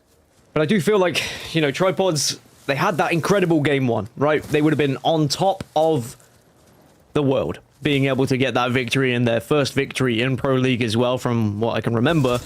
But then you get game number 2 where you fall out in 18th, 19th position, and it very quickly sends you back down to earth where you realize, okay, maybe this isn't going to be that miraculous day. However, if you can get a bounce back game in match number 3 here, it just does give you that confidence again that maybe that is still alive, the dream can still happen. But if it doesn't, if it's not another victory in matches 3 or 4, that's when you start to think, okay, maybe we're looking at other things. Maybe we're looking at relegation, the LCQ battle, for example. Furia have made their way in, and they will hold the top of this area for now at Stormcatcher with a team below them, may I add. Yeah, I wondered, it's a little bit surprising to see Drug Free not hear that Valkyrie ult and look up to the skies and do a little bit of damage, especially with Fury just landing above them. And now Drug Free have decided they want to just get out of there, because they're probably aware that Fury is the team who's rotating. Obviously, landing at the northern point of the map, anyone who's rotating down from that position is probably going to be Furia. So you would say a somewhat smart decision to maybe get out of there. You don't want to fight against Furia if you can avoid it, especially this early into the game. Yeah, I think that avoiding fights, especially when you know you're going to have to make a move rotation-wise, isn't the... You know, it's not the craziest thing in the world and the craziest strategy. At the same time, for Drug Free, they had a disappointing previous game where they were the first team to go out and be eliminated. They're currently 17th in the standings, so another team that's potentially vulnerable to being pushed out of the top 20, so you can understand why they're not taking the biggest risks here. I think this is one of the biggest differences between EMEA and NA today, is there was only really one team that was vulnerable, maybe 2 in EMEA. However, there are 4 or 5 teams that are vulnerable being pushed out of the top 20 here today in North America, and that means it's very touch and go when it comes to some of these squads. Drug Free have spotted the move, though, coming in from Furia, and even though Furia have certainly got an armor advantage in this fight, Drug Free have got some pretty nasty head glitches to play around here, and it'll be very difficult for Furia to pinpoint those heads and take them down. So as the zone starts to close, both teams will be safe. But you can see for yourselves at home, here's Watson and Pandas. Already got those purple Evos. Zeratricky's got himself a gold armor as well. Sorcerer and Azura, though, they've only got the blues to work with. I wonder if they do get kind of a shield check here and maybe think about taking the fight if they do manage to do a little bit of damage. Furia certainly aren't leaving, that's for sure. They're not running away. They are staying within an area here where they could take the fight if it's presented to them. But they're also just waiting and seeing where their zone is going. There's no point moving too quickly now and then getting caught out on your rotation when you don't really know where you're going to be moving. But as round 2 closes, they will get round 3 information in just a couple of seconds. Yeah, did get that map room scan, so they should have a pretty good lay of the land of where the teams are rotating and where they believe that end zone is going to be. And this is slightly risky from them, but it's well timed as well. Because I think there was a little bit of an engagement, just a temporary couple of bullets fired between the two teams who were actually in front of them there, and Furia timed the Valcolt perfectly and managed to get out of that situation and into a much better one. However, you can see from the passive of Valkyrie here, there's a lot of teams stacked up. And Zeratricky taking a fair bit of damage on his way down. Yeah, this is not going to be much a better situation. There are teams waiting for them, and Furia already lose one. Tripods are there waiting. Deeds gets the first. Zeratricky now the last remaining player, and this is going to be the end of Furia, you imagine. Unless Zeratricky can do some tricky things, will not Furia get eliminated. They tried to go for a difficult rotation, and you can see why it was so difficult. Too many teams in that area. Yeah, very, very tough. You saw just taking the damage, and Tripods, the beneficiaries. I think a couple of KP certainly went their way during that engagement. NRG. Not sure if Sweet is a solo player at this point. Excuse me. No, of course they're not, because there's two other NRG players on the screen. Okay, his teammates of NRG playing center zone for now. Dropping gaming. Currently mirroring what we just saw from Furia. The question is it going to be the same result? This time they swerve away at just the last second. There is still going to be teams, though, that are going to be aware of their presence. And again, you just find yourself between so many teams here, and it's never going to be fun when you are shot before your gun even gets pulled out. Well, they managed to do enough damage to Oxygen to at least keep themselves alive in this game. Stunny and Stompy is going to be in a position to maybe hold this position for a little bit longer than they would have thought. But Tripod's also having a look at this. We see the CQs going out, which are not only going to give armor checks, but also give information that it's just a duo playing under that tunnel. NRG having a look at this as well. You can see Sweet's just having a little swing through the water. Oxygen Esports made that quick rotation we saw from the Trident a little bit earlier. Team Inters, excuse me, have been eliminated in the meantime, but the difference between the quick rotation that Oxygen have made this time and the game we saw them involved in the end game last time is the armors are not quite looking as healthy. I wonder if we're going to see another rotation quite similar on that eastern side, and it being just out of the frying pan into the fire, like so many of the other squads have found when they make that big drop onto this eastern side. You can see how congested it is over here, but all these teams are gonna have to move west. The circle is pulling back west side, and at the moment 100 Thieves are sat wham bam center of that circle, but all of these squads are gonna have to fight as they move. It is gonna be mayhem after round 4. Yeah, some tough decisions are going to have to be made by teams.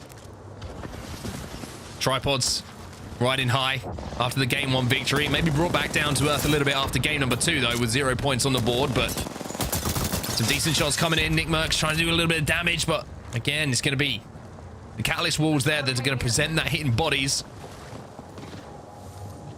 And you're looking at rotational characters here. Who are the legends on the team that are going to allow you to get out of these difficult positions? Catalyst certainly one of those. If you can get a Dark Veil down and find yourself walking across the zone, denying LOSs, then you can find a spot before everyone else. But it looks like Tripods want to take this fight with CLG. They've looked at this more than once, and you get the feeling they want to engage. Do really want to engage, and I will reiterate that realistically Tripods would have to win this match day if they were to get into the regional finals. They can't really afford to even get a 3rd place. 2nd place might be enough, but again, it will depend what happens on those teams around 20th position. So there's still so much to do here, especially how well Optic have been playing, holding that 1st position right now. As I say that, Optic gets knocked. Skill Cakes has also gone down, but Optic are fighting back somewhere. NRG versus Optic is happening on our screens. Oh, Sweet's going to get the armor swap as well. He stays alive just. Optic Gaming have been eliminated, though. It was an electric start to the day for them, but game 3 just puts the brakes on for a few seconds. Nathan is down, but a gold res is certainly going to make that look a little bit better for NRG. Gilderson's unfortunately out of the game for now, but NRG continue as a 2. Tripods have been eliminated, though. They get pushed. And it won't be another game to remember for them. We're into the top 10 here. NRG still involved. AJC also taken out. They're another team who were in that kind of bottom 10 who had a chance to break through into the top 20 today, but it's looking increasingly less likely as we get further on with AJC. That's 3 games now. They've struggled to get further than, you know, the top 10 and really make a shout at getting to a final circle. But speaking of final circles, as this circle shifts west and slightly northwest from a lot of where these squads are, 100 Thieves, again, still sitting pretty in the center of the circle. And at the moment, as long as they're not challenged in the early areas, they may be able to just watch on all these teams that are rotating late and potentially could pick up a lot of KP. But this is where we're going to see the kill feed come to life a little bit. We're going to see 6 teams, 4 or 5 teams all move from this eastern side across together. Are you going to have a Valkyrie ultimate to work with? Do you have to go by foot? Some teams are going to have to go by foot because they don't have a Valkyrie. Yeah, really like this position for Exet for this final zone as well. You can see they're trying to overlook these fights that are going down. Question is, are they going to swoop in? Are they going to get the checks with the CQ to show that they can move in third party for some KP, or are they just going to try and eliminate these players as they move out of Launchpad in towards the open? It looks like Exet make the second decision. Big damage coming in, and it's time for us to jump into a listening at just the right time with Exet. Zero, one shot, zero, one shot! We gotta give you ult. Careful. Zero thing. Knocked one. Zero dead. Player space. I got a bat. Going down. Yep. I'm batting. I'm batting also. I can't want us. Okay, safe on me. Really safe on me too. Oh, kill one. Where? On me. Stop. Shred it. Get on. Armor swap. Zero to us. North. I'm crouching. They're on another side. Yep, 70. I'm watching your beat. Just heal. I'm watching. Do you need a medkit, Knock? No, I just need to focus on healing or watching. Just heal. Yeah, you're heal now. He's right here. Come to now. us. The headies are here. The Cyril's going. Come to us, Knock. Okay. These headies are insane. On this rock. Okay. We're still safe, boys. They're rezzing here. They're rezzing. Okay. Play it slow. Look at the KB team over here. Fucking kill. Crypto. I'm crouching. Shredded. Knocked. Shoot the Watson. I'm Watson one. Make sure we watch our right too. Yep. Knock there. Okay. I'm kill that. Nading. I'm pushing this. I'm walking up with you. I'm betting. Cracked one. Sear flush. I didn't. Dead. You gotta walk up. I'm keeping back, Brendan. He's not really weak. No, he's weak. Nice. He died. I can portal out. They're not pushing. We're getting angle from the side. Take my portal. I dropped my armor. It's fine. Just heal. Our res. What do you gotta shoot? No, I got it. I took my armor. Fine. I have no meds at all. Here, dropping you cells. I'm dropping cells. I don't have a medkit or a bat. Medkit, bat. We're still in. Yep, we're still in. Am I in here? How long the port? I don't know. It's at 9% right now. Okay. Do you need ammo? I need energy. Energy and batteries. Okay. You're getting shot right now. Yeah. They're still safe in that corner, by the way, so they're chilling. Here. Yep. Energy. Cells. Thank you. Bats. There's a car and a... You have a good head glitch on me, a good ass heading. Just holding. Yeah, just chill. I'm ultimate safe on me here. 2-7, 2-7 by the way, boys, 2-7. I'm gonna be 2-7 as well. I'm hitting a syringe. Wait, can we kill this team right here? I'm nading this. Wait. Yeah. I'm throwing a nade at this. I only did 17. Should we break that gen right here? We could play it, I think. Wait, is there a team there? There's no one there. I don't see anyone. There's a rat right here. Where? In this corner. Oh, kill. 3, 2, 1. Okay. Dead. That was guilty. He had a white armor. I had 3 cells, no bats, no medkits. Here's a bat. Wait, cat line on us. I don't think they're pushing. They walled us. They just walled us off. Yeah. Q. Where is it? I got the ult. I got the ult. Shredded. You're good. On red. Healing. They're gonna push us. Use zero. I don't zero on this. Okay. Nice. A lot of damage. Dead. A lot of damage. Last guy. It's 1v1. He died the zone. No, he didn't. Give me it. Well, Exet eliminated, but what a run that was. Glitch Energy now making their run towards this endgame. 2 squads remaining. They're going to clean up the final pieces that are left, and Glitch Energy will close out game number 3 here on Storm Point. Lawrence Pick looking pretty strong in that game down. Yeah, after a frustrating match 2, Glitch Energy make up for it here in match number 3 by getting that victory, but what a series of events that was for Exet, and I do love that, you know, we've got compositions here that mostly involve Seer plus Valkyrie plus something, we have one Wraith in the lobby, and we saw that the Wraith portal really came into clutch moments there. We have one Gibraltar in the lobby that we saw what happened in match number 2 as well. Just these kind of off-meta picks that are coming in can really find their niche moments to make a difference here, Lauren. I mean, I'm happy with the performance that we're seeing out of Glitch Energy right now. I feel like they have... I talked about their stats earlier. I feel like they've really nailed down a strategy that works for them well on Stormpoint, and they kind of did what they needed to do. Now we head into World's Edge and see if they can continue that performance up and get themselves in a top 10 spot, which is where they obviously want to be. But I can't get over how well XSET was handling a lot of the chaos there at the end, because they were constantly having to back off and heal. They had to clear out so many teams around them. They had a little bit of help, I think, from 100 Thieves on a couple angles, but the IGLing in a lot of those moments was really, really impressive on behalf of XSET, Mark. Yeah, one thing that impressed me in that end game as well was like that the comms, even though they sounded urgent, were never clustered. And sometimes you hear teams like everyone's trying to speak over each other, but it was short, it was clear, it was concise. And in those pressure moments, you need that. Like, you can get kind of carried away. You're like, my information is the most important. It's not for you to decide if that information is the most important in certain times. It's down to your IGL to make that call, and you just kind of feed the information that you see. You only have to say it once or twice. You don't have to repeat yourself constantly, because that's when the comms start to get muddied. And like you say, great navigation and the communication, and they were so close to executing on that final fight as well. I think the one miscomm that came in is he's going to die to zone, and then Nocturnal was like, wait, he hasn't died to zone, I'm fighting a guy. So it is those small things. It's a good example of what's great and also how it can kind of go the wrong way sometimes. There's just a lot to be juggling in those final moments. We'll take a look back, though, at the highlights from the entire match, because this was a good way to close out Stormpoint, Gaskin. Yeah, it was. It was a little bit slow at times as people were trying to find methodical ways to inch their way into zone, and we also saw then the kind of out of the frying pan into the fire moments where people were Valkyrieing to the eastern side and then just getting absolutely obliterated as they landed, and it seemed like no one could really learn from the team before them because there was no other way to rotate through. Again, another difficult final circle for some of these teams to try and maneuver their way into, but the fights that were taken and won by certain squads really defined how many points they could achieve. NRG kind of wormed their way into the top 4. You saw the rat that was finally alive, and we heard an interesting count of 3-2-0, which I've never really heard that many times, except when I'm playing with Onset and I've already fired on 3. Oh, well, is that true, Onset? Couldn't possibly comment without a lawyer present.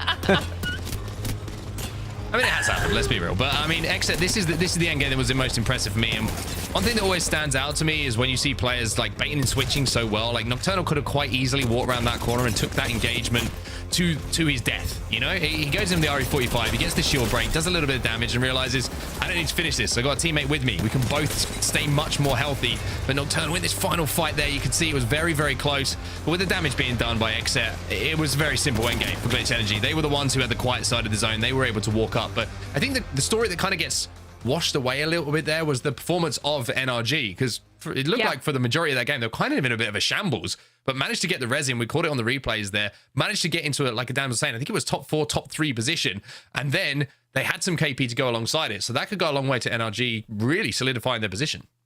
Yeah, they were in a tough spot many times. I mean, the gold knockdown shield definitely helped a lot in some of those resets. They were able to get a res as well. So they did the best with a bad situation. We'll have to see what it does for the overall points in just a bit. But before we do that, let's bring in someone to chat with a little bit. I'm very excited because we have one of the foremost analytical minds in the Apex Legends scene. Also, obviously, strategic coach for TSM. Raven, welcome. Thank you so much for coming on and chatting with us today. Thank you for having me. Okay, now I've got to ask you, obviously, we've got to talk about yesterday. Fantastic performance, completely brought things back for you guys. And I even saw a clip on social media of Verhulst talking to Fallout about how when it comes to strategy for TSM, you are just on another level. Like, you were just playing chess the entire time while everybody else is playing checkers. So what was yesterday like for you? Yesterday felt great. It felt like a culmination of the things we've been working on. So being able to see all that come together felt awesome. I'm going to jump in off the back of that. Because you're smiling. I know why you're smiling as well. It's because you're wearing the greatest jersey in the world right now. Although Let's go. it's different. It's been a very emotional few weeks for all of us, Raven, hasn't it? Well, you got it for me, so shouts out to you. Look, I've got to. I know you support Arsenal. I've got to support them because of London, right?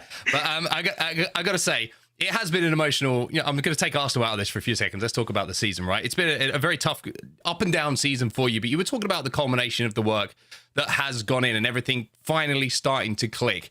I mean, at what point during the season did you ever feel like it wasn't going to click? Like there wasn't going to be that moment that we've kind of found to be synonymous with you and your team is at some point it always does, even if it's at the last second. TSM always pull a result out of the bag. Did you feel like that was going to happen this split, or honestly, did you feel like maybe this wasn't going to be your split? Oh, of course, everyone has those thoughts. I'd be lying or delusional to say otherwise. Everyone has those thoughts, and it's impossible not to have them.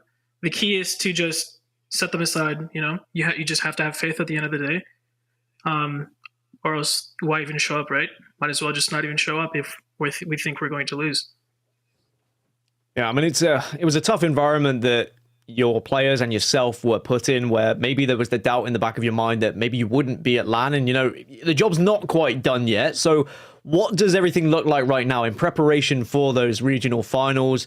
What are you looking at? Is there any sort of strategy that's going into it? Is there any sort of teams you're looking at, or is it literally just focus on yourselves and making sure that the mentals are good?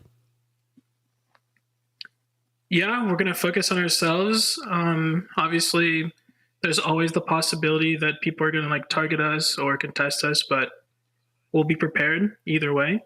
So otherwise, the game plan is just to be aggressive, to not, play like a baby behind a rampart wall. So.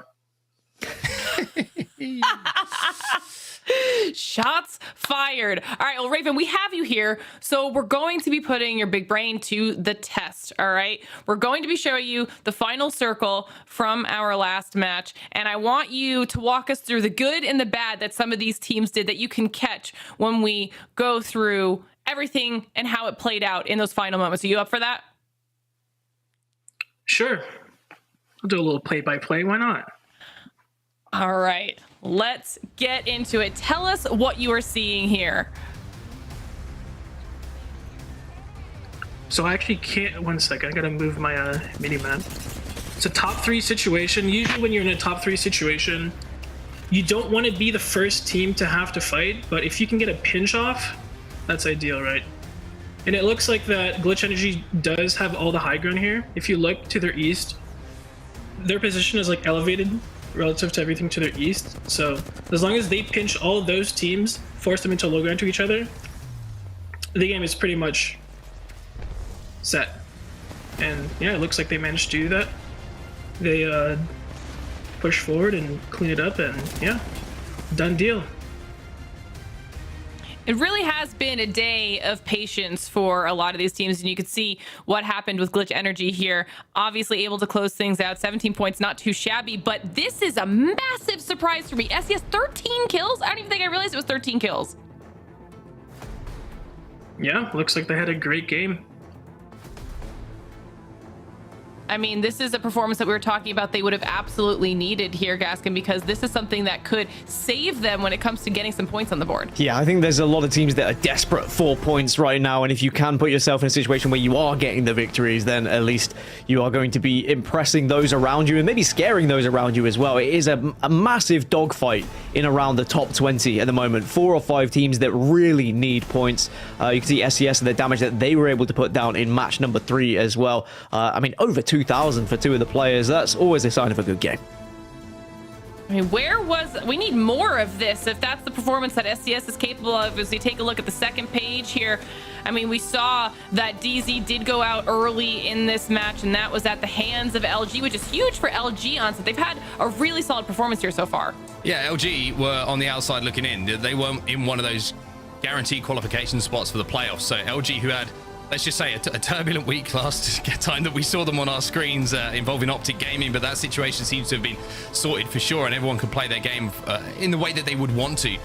They are looking like they're putting those points on the board that they need to, but again, it's becoming so tight in and around those 11th place qualification spot that you can't afford to slip up, because the teams that are around you will take advantage. So the pressure really is on these final 3. But we're talking about just how close these standings are, Raven. Let's take a look at the series results. Is anything surprising to you as we see where everybody kind of is right now? As for surprising, not necessarily. I think Glitch Energy, I'm hoping that they do absolutely terrible, obviously, because that does not benefit us at all, but they're a great team. They're capable players. Not surprised to see Optic at the top 2. They had a good couple zones the first 2 games, and they're also a fantastic team. So, yeah, I'm surprised by SCS, 5th place. They also are playing with a new third or a sub in Koifel, who's also apparently a very underrated player. So I'm really excited to see his development. I mean, we definitely saw that reflected in this last match for sure. And like you were saying, Onset, ties galore, single points separating these teams. So World's Edge is going to be an absolute game changer for so many of these squads. But Raven, thank you so much for jumping on and chatting with us. It's been an absolute pleasure. Anything you want to say before we let you go? Hashtag TSM win. I thought for a second there you were going to tell me to trust the process, but it was also that hashtag trust the process, baby. All right, we love it, Raven. Thank you again so much. Thank you. All right, it's always very enjoyable to be able to catch up with Raven. But if you guys think this competition is cool and you want to get yourself involved, well, we have to talk about the Challenger Circuit, okay? Because registration will open for Challenger Circuit number 3 on May 2nd. It will run from May 27th to the 29th, and you do not want to miss out on this opportunity, okay? We have seen teams make their way into ALGS from the Challenger Circuit, and this could be your opportunity to be up on the big stage. You can head on over to battlefy.com/ALGS to get yourself all signed up. And of course, it is available in all of our regions. So make sure you do that. Don't want to miss any of that action. It's going to be very, very cool. But it is almost time for us to continue on with our action. We'll be switching on over to World's Edge, which means it's time for you to get a break, Gaskin. All right, see you later. We'll see you in just a little bit. Enjoy. He's already gone on set. All right. The best bit is, Lauren, he's only like 2 feet away because he's panicked as soon as he stood up that he's going to have to come back. So he just stood there like weirdly next to his desk, just like, do I leave? Do I not leave? Am I going to be needed? There he is. Tell us, see? You knew it was going to be weird. One thing with Dan Gaskin, you always know it's going to be weird. Thank you for catching that, production. That was perfect.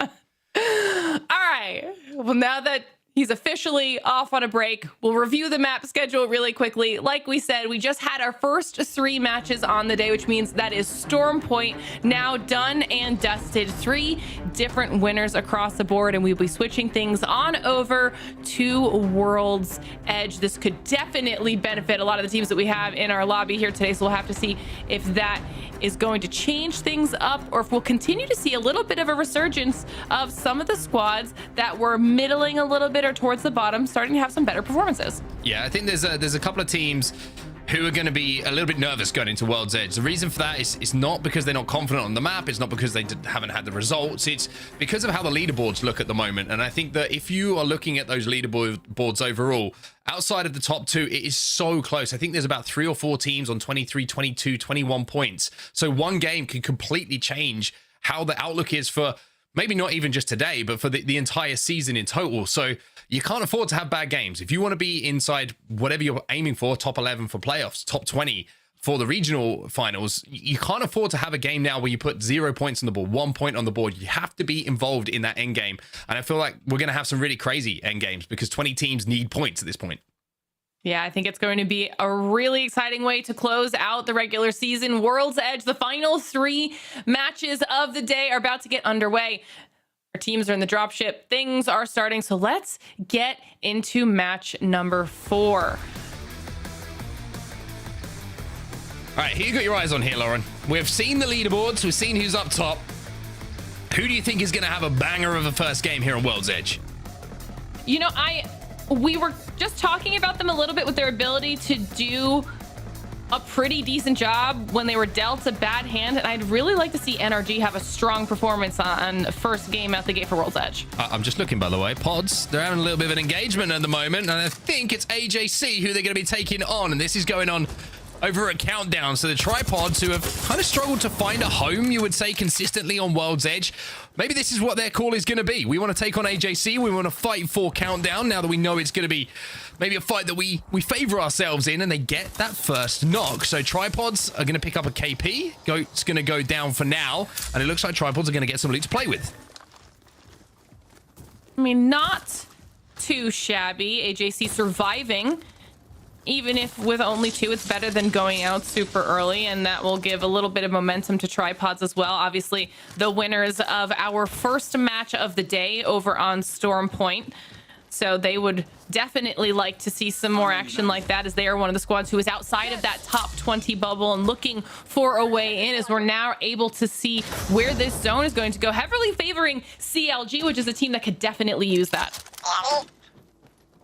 I just realized I pressed the wrong button on my audio console there. My voice went really high, so I apologize to everybody. I think it's going to pull a little bit more to the south towards launch site. I've got to be honest, I didn't find myself a balloon or anything, the helium, that made my voice go really high there. I promise you, it was not a natural thing that happened. But I think it's going to be going towards, actually, Oxygen are just leaving, so maybe I might be wrong. Oxygen usually my good go-to point when it comes to zones.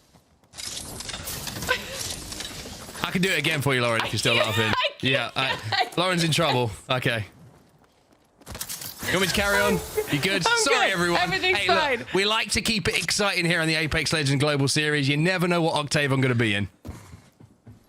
I think everyone enjoyed that. That was a great way to start off our first World's Edge match of the day. But anyway, let's talk about the zone. Let's talk about where we're going to be going. Launch site. This is what happens when we have a little bit of breaking gameplay, by the way. Things start to break down, but we will bring it back to a level playing field here and a level head, I think, for me, and so certainly a level octave as we will continue through to talk about what we're going to see. Optic have a very good priority to this zone as well. LG have left Big Mord, as you can see, so Optic are going to have the opportunity to pick up a lot of loot on this path. Going through Dome as well, they're going to get a bit of beacon information on where that zone is going to be going, and I think this could be another zone for Optic where they could put up some good points on the board. Let's check that place out.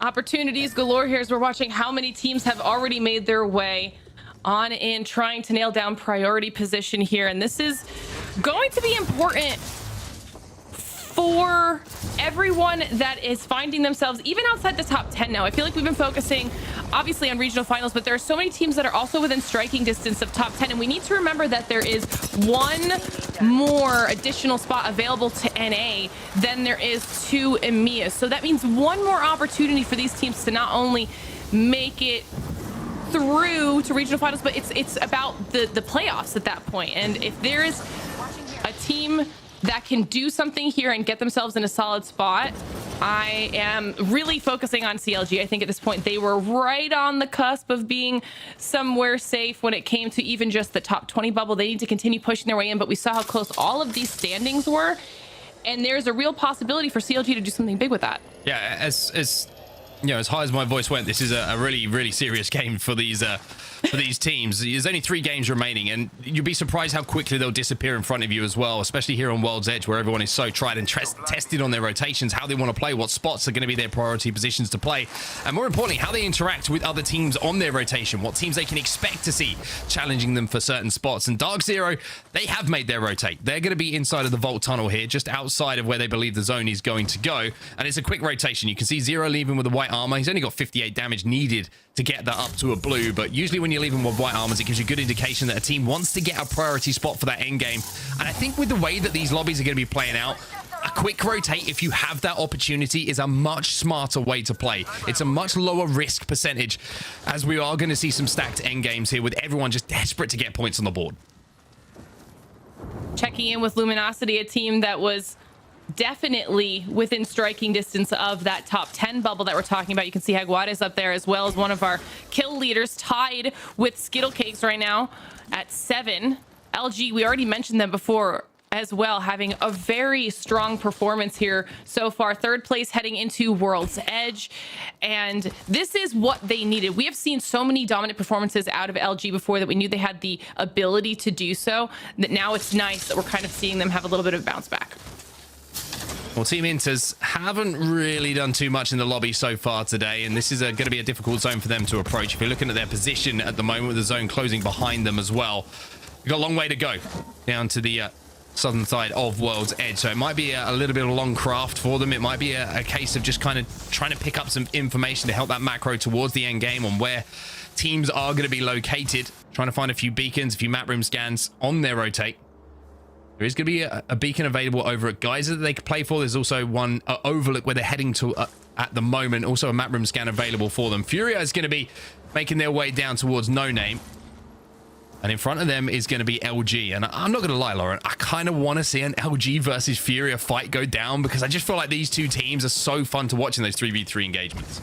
You know, I'm glad that you said it because I was thinking the same thing. And as I am watching on the map feed, LG's rotation decisions, they're just going straight through to Geyser. So I don't know that we're going to get the fight that we want. But we are getting Glitch Energy going up against E8 right now. And Glitch Energy is a team that's had a really strong performance so far. They certainly have indeed. E8 going to back off here as the Seer Ultimate will go down. So the exhibit's going to be burnt, and you can see that E8 haven't been baited into walking into that. And now Glitch Energy are kind of getting a little bit pinched here by a team that are just exiting Harvester. So Glitch Energy do have the high ground and will be able to deny those lines of sight. So they won't take too much damage, but they're rotating away from where that zone is going to be pulling. And when there's 2 minutes 20 left, it's not too much of a bad decision to do that because you have time to kind of reassess how you want to approach things. They do have reads on Valkyrie as well, so they can hit a skyward dive and overtake this traffic if they need to. But we have seen so many times when there's a couple of teams in the area and you're trying to hit a Valcol, if they know where you've gone to and they know where you're rotating and you don't have that little bit of extra cover to hit the Valcol without taking shots, you can fall to the ground pretty quickly. Enemy there.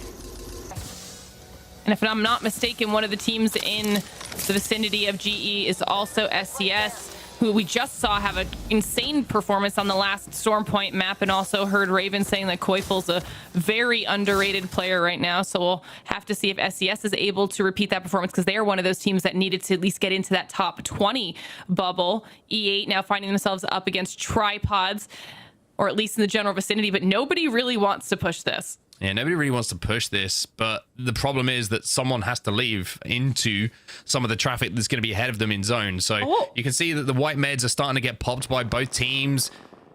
Designful is going to be taken down, and there is going to be another team here at staging as well. So E8 are in a horrible spot now. Tripods, this is your opportunity to get in front of this traffic, maybe even third party if you're feeling a little bit saucy. And it seems like they might be on the same wavelength as you. They heard the shots go down and they instantly started looking back towards that fight. It's AJC, the duo that we saw from earlier, trying to survive in this area, but now finding themselves in a little bit of a pickle here as they might be going up against 2 different teams. Yeah, you can see, I think all of these teams had a very similar idea, which is, hey, we're going to tank a bit of zone damage, we're going to craft some med kits, but the only problem with that is there's only enough room for one team really to be doing that. And now AJC are getting held out, and this is the problem for all these teams who are trapped in and around staging right now. You can see in the kill feed, you can hear the bullets. There's already fighting going down, and they're just going to be waiting for their opportunity to strike. Tripods do take that opportunity, but they're going to have to be careful here. They should be able to kind of thread the needle into zone to hit some med kits and reset, but it's going to be a long way for them to go. The question is, do they have the meds to work with? This was definitely the right call for Tripods, though. Nick takes a lot of damage and does go down at the hands of Zach Mazer. E8 able to see that rotation coming out of Tripods, but they were just in such a rough spot. They debated going for the fight, decided it was better to at least rotate somewhere safe and get themselves out of the red, stop taking that damage. They lose Nick as a result of it, though, and don't have probably the resources or the time to really go back and get him up. So now they're going to be down to a duo. Oh, Nick's trying his best. He's crawling. He's on his hands and knees, but he ain't giving up. He's trying to get in towards zone, and if he could make it, it would be one of the great escapes for sure. Tripods, though, looking to maybe be a little bit aggressive here, getting in towards tree. They'll be able to at least craft some meds, and I think this is the decision on the rotation here. You can see that they weren't going to be able to do it initially on their first stop over at staging, but now they can, at least as a duo, get some meds. And I tell you what, Nick Mercs is still alive here, people. Nick Mercs is still alive. Not for long. I was getting... Okay, fair enough. He's gone down. Get that banner. Get him back in. Yeah, at least close enough that he's recoverable. And then it's just going to come down to where is a safe place for them to get the res and get back up to a trio. Gent's going to be making the trek on over to retrieve the banner. And hopefully they'll be able to do something with it after they get the heal off here. If this was Dan, by the way, what I'd do is I get really close, pop a med kit, and then just leave him. But this is a different situation. See, that's why you're not the one playing. That's why he has trust in issues. Pro League. It's true.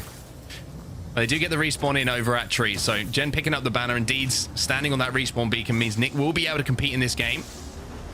And we'll be able to get maybe a little bit of loot on his way as well. They will be able to craft some med kits. They don't have a huge amount of resources, but there are some tins about for them to crack open to make sure they can get some extra med kits. So Nick Mercs will be back in the game. There's a few guns for him to pick up, even though it might not be the guns of choice. But Glitch Energy, who were over at Tree, have now worked their way in towards launch site. And this is where I thought the zone was going. This is why I was slightly surprised to see Oxygen leave this position with how good a zone reads that Hill usually has. Maybe they were thinking they could hold a lot of teams out, moving from the northern side of the map through Lava Siphon down on that low ground and pick up some KP and then fight back into zone. But Glitch Energy in a really good spot here. Either that or they were potentially worried about getting bullied out of their position, knowing that there was potential for Optic to be on that side of the zone and push into them. And with the success that Optic has had bullying people out of their positions, specifically Glitch Energy in that first match, maybe they were just like, you know what, we're not gonna deal with that right now. Certainly will be something they were wary of, Glitch Energy. Speaking of Optic, they're kind of holding down the rocks outside of Dome at the moment that we see a lot of end games being concluded in.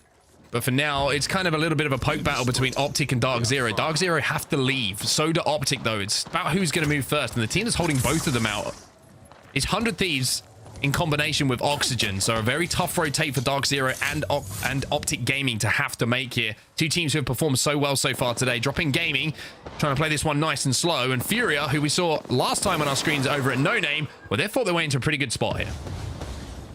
I was wondering if it was going to be Furia running into LG. They are close, but not yet. But LG could also be in a really good position to try and third party what Furia has going on right now around them. Furia, though, some really solid high ground position, lots of vision with all of the squads around them, so they should be able to know how they want to handle the situation.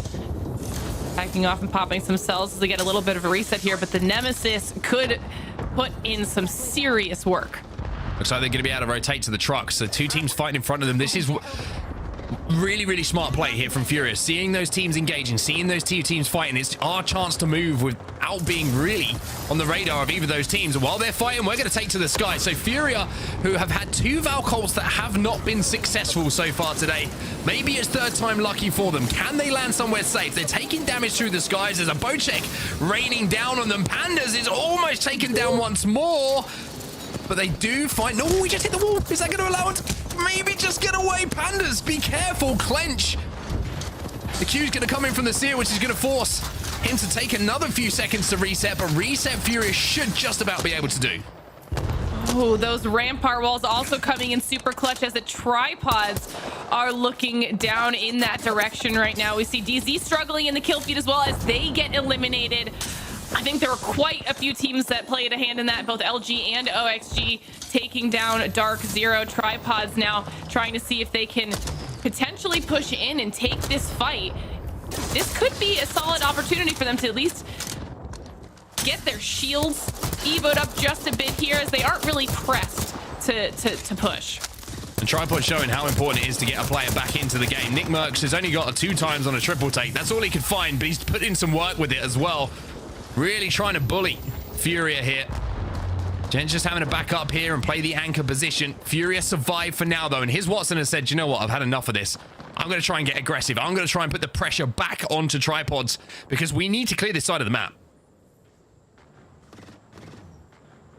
This is going to be a little bit of a rough position from Furia. You can see those tracers coming in. They've got teams on both sides of them looking in their direction, so they're going to have to decide which fight is the best one for them to take, as there is not a lot of cover that they can use with both of these teams looking their direction. And as soon as this zone starts closing, Tripods is going to look to make a push, and Furia is in a rough spot health-wise. Tripods might want to take this. Yeah, Zeratricky's already gone down, but the worry here for both Tripods and Furia is that NRG are in that truck looking at them. There's the charge rifle, and even though Tripods want to move in and are forced to move in because there's only 5 seconds left on this zone closing, there's a really good chance that NRG might be able to look at this and cause problems, but there's also another team getting involved now from up on the high ground.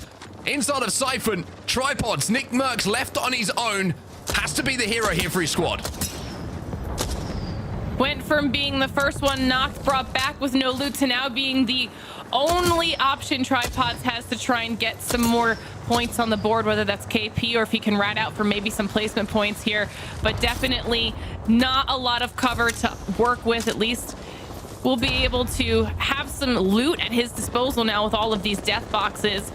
It just depends on if he's able to pick off any of these players. NRG going down in the kill feed. Oh my! Nice damage out of Nick Merckx, taking out Furia. And this is just a corner of death right now. Yeah, Nick Merckx is going to die. Tripods will be eliminated, but Luminosity have gone. Furia gone as well. And NRG eliminated. So many teams who are desperate for points have just fallen out of this lobby, and we're down now to our final 7 squads. Oxygen, who had such a good rotation, so many options of priority positions, now have to fight their way uphill back into launch site here to try and get involved in this endgame, but they do have the shields to play with. They've got all the loot you could ask for. I'm sure there's a lot of grenades to be picked up from these death boxes. They can force their way and bully their way back into zone.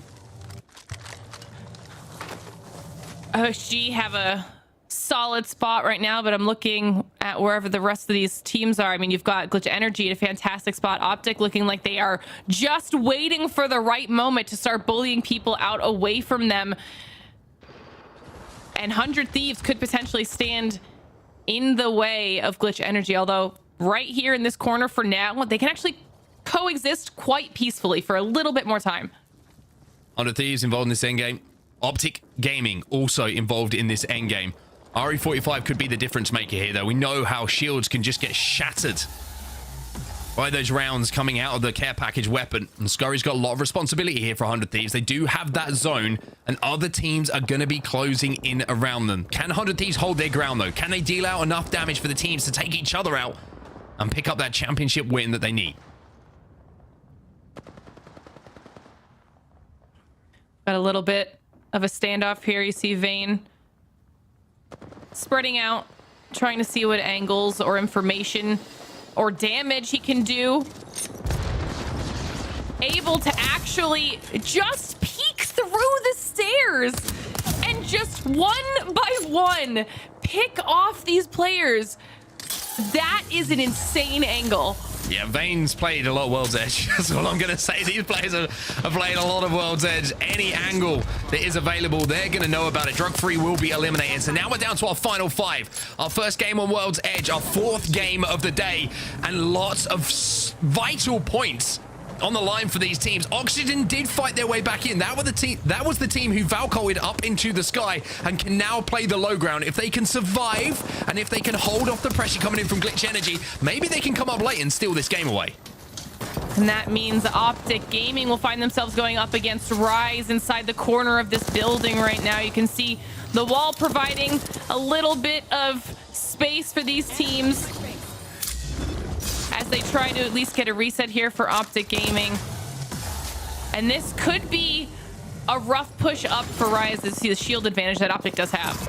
Yeah, just gotta hope they can zone someone out, but now you're gonna see the cat wall going down. You're also seeing Catalyst Q, the piercing spikes being put on the floor, so Rise have got to play this one very, very carefully. Last thing you want to do is show a little bit too much here and allow Optic to pick one of you. Optic decides, you know what, we're going to come to you. Optic, unfortunately, will have one taken down. Rise playing their advantages extremely well, but now Resi goes down as well. It's a 1v1 here. A1 is going to win it. Optic will be eliminated. Rise survive. All right. That was a huge fight for Rise to be able to clean that up, and they had to make the decision to at least take the fight because there's only so much time left before this zone starts shrinking down, and it was going to be forced upon them. They wanted to take it on their own terms. It gives Rise not only enough time to reset, but to get some more loot in their hands before they push out into the clutches of 100 Thieves, OXG, and Glitch Energy, all just waiting for them to make an appearance. Yeah, Ride's got to go pretty quickly, though, because that zone is closing, and that is going to burn away at those meds. They need to get out that window ASAP. And they're going to be armor checked by the CAQ as well. So then 100 Thieves are going to know there's a team there. GE, Glitch Energy, having a little poke, having a little prod at 100 Thieves as well. But nobody wants to show. But there's the portal from Red Sea. And that is going to allow them to escape without taking any damage on the cross. That's massive, and that side of the zone on the high ground is completely wide open. They've got OXG below them, and they'll be able to see that as soon as they are out there. They just have to survive the onslaught from the teams across the way. Skynade's coming from Oxygen. They were ready for this. Arcstars getting thrown. Rise explode into death boxes and will fall. Even though the portal looked good, Oxygen heard it. The rest of the lobby saw it, and they were able to just flush them out with a combination of grenades. And now Oxygen Esports, who have picked up a good amount of KP in this game, 5 to their name, are looking for more as Hill goes in first. Ooh, 100 Thieves go down. Oxygen Esports and Glitch Energy, the last two remaining teams here. Glitch Energy once again biding their time and waiting for the game to come to them. And Glitch Energy close out match number 4. Very impressive from Glitch Energy. A very good day for them so far. And like you said, perfect. The patience. They just had to let the lobby in front of them do the work for them. The damage was done in front of them. 100 Thieves engaging with Oxygen meant that there was just damage to be cleaned up essentially for them in that end game. But another great game here in Glitch Energy, looking really good. You know, the back-to-back wins out of Glitch Energy, a team that really needed to focus on getting into the top 10, hitting into regional finals, has put themselves in such a solid position, Gaskin. Yeah, I mean, you heard Raven say, you know, it's bad for TSM if we see Glitch Energy performing this well. I do have a question for you guys, though. I stepped away for a little bit, and there was some commotion in Twitch chat about, like, aliens or something that happened. Is there an explanation of what went down? Anyone want to just try and I got a tenuous link for you what happened, okay? Yeah. So, there's... Talk about aliens in Twitch chat. Tom DeLong just came back into Blink 182. He likes aliens, so maybe it is. Maybe aliens exist. Who knows? It definitely caused a stir in the chat. That's for sure. But, I mean, causing a stir, Glitch Energy, I think that now with 2 victories, they are looking like a team that can really threaten the rest of this region when it comes to pushing themselves into one of those playoff positions. And I'm glad that what we had talked about with Glitch Energy at the very beginning of the show, too, was the fact that their stats were so much more impressive on World's Edge. They needed to pick it up on Stormpoint. They had done so last time these groups saw each other, but it was still kind of up in the air if that was going to be a consistent thing for them. Now we've seen them get wins on both of these maps. They're looking incredibly strong. So they have clearly figured something out in the last few weeks of ALGS, and hopefully that's something that they can continue to carry on forward, whether that's regional finals, whether they somehow get themselves in a nice solid spot for playoffs. I mean, they could be a team to keep our eyes on. I mean, the progress of these players has been fascinating to watch. I mean, we've talked about it before, but it just seems a consistent up and up trajectory for this lineup, and you can't really see it stopping. I mentioned how this lobby has got some of the biggest hitters in all of Apex in it, and the fact that Glitch Energy are not only getting to end games, but winning the games is testament to the amount of time and effort they're putting into, you know, hone and perfect their craft. And I think it's something that you need to appreciate if you're watching right now. You know, these players came from nowhere, a couple of them, and really worked their way through the Challenger circuit, into Pro League, established themselves a little bit more. And I think it's a really good kind of inspirational story to show what you can do if you're willing to put the time and effort in. Plus, you have to have some talent, and they certainly do that as well. All right, well, we're going to take a look back at that final circle because there was a lot to talk about. There was some really solid decision making that we saw. I mean, this was moments after OXG were able to kind of clear out the space around them and start making this push in. And Onset, it once again was just a situation where Glitch Energy could just wait. Yeah, I think Oxygen Esports played this actually really well. You can see they get 9 KP at this point in the game. Yeah, they don't get the win, but they get the second place placement points off the back of it. But you're quite right, Lauren. I mean, you're looking at Glitch Energy right now. They're watching the carnage unfold literally in front of them. And then it's just a case of just hitting your shots. And if anyone knows how to hit their shots, it's Aiden and Reeds. We've seen them sitting on head glitches in Arena back in the day, and they certainly know how to post up and not miss too many bullets. And you're seeing a good example of it there. But again, you're saying it, 2 wins today from Glitch Energy. Not surprising to see them with 20 points on the board. Oh, hold on, though. We're talking, wait, 20 points out of Glitch Energy, back-to-back wins. Solid game out of Oxygen Esports, but instantly Gasket all the way down to CLG. I was saying CLG needed to have a strong performance. They had 14 kills. What on earth was CLG doing before that game to pump them up for 14 kills? They must have been obliterating the lobby, that's for sure. I mean, the damage shared across all three of the members, so they were all stepping up when they needed to, and you're completely right. They're in one of those positions. They're fighting for a regional spot, and you need kills. We saw that demonstrated in the EMEA region. You don't necessarily need the good placements. As long as you can have the kill-heavy games, it can still put you up there or thereabouts. But you know, the back-to-back wins for Glitch Energy means that they have a real opportunity to win this match day, and if they do, they propel themselves up into not just the top 10, but even further so, really to contest some of these teams who are right at the top of the leaderboard. I mean, even Rise with 6 kills here as we take a look at the second page onset. This was kind of a crazy World's Edge match. Yeah, it certainly was. I think a lot of teams struggled to get into zone. You saw Dark Zero struggling on an early rotate, and then you saw Optic pretty much, who I think a lot of the lobby would have been worried about, like he pointed out, knowing they've got Big Mord and Lava City loot and rotating through to the southern side to fight their way in. So I think a lot of teams kind of, like you're saying, kind of tried to avoid that Optic rotate, but Optic were kind of clearing that side of the map in towards the end game. And I think you're looking at the overall standings here, and no surprise, with a couple of wins on the board, Glitch Energy sat up on 46 points. Oxygen Esports as well, an impressive day for them. But I will say, you saw Hill tweet out about this yesterday. Oxygen Esports had a good day until the last couple of days. This has been synonymous with Oxygen so far this season. The last couple of games is where they fall off. They cannot afford to let that happen today. I mean, not only do we have some impressive stats at the top of the leaderboard, but CLG, if I'm not mistaken, Gaskin, they were in 13th before match number 4, and now they have propelled themselves all the way into 4th for our series so far. That's a massive jump and speaks how close the standings have been. Yeah, I think if they can find themselves in the top 5, if not even the top 10, when we look at the end of these results, they're probably going to solidify themselves in regional finals. So they are doing the job at the moment. They are making sure they're giving themselves the best chance and putting it out of the realms of possibility of it being someone else's chance to send them out of the regional finals. So mad respect for them playing in that way with aggression. We've seen that aggression can pay off in certain circumstances. Well, things are definitely getting interesting here for match day number 9 in NA, but it's time for another short break. I'm going to go ahead and leave it in the very capable hands of Gaskin and Onset when we return, so don't go anywhere. WD Black, the official storage partner of the Apex Legends Global Series.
Monster Energy, the official energy drink of the Apex Legends Global Series.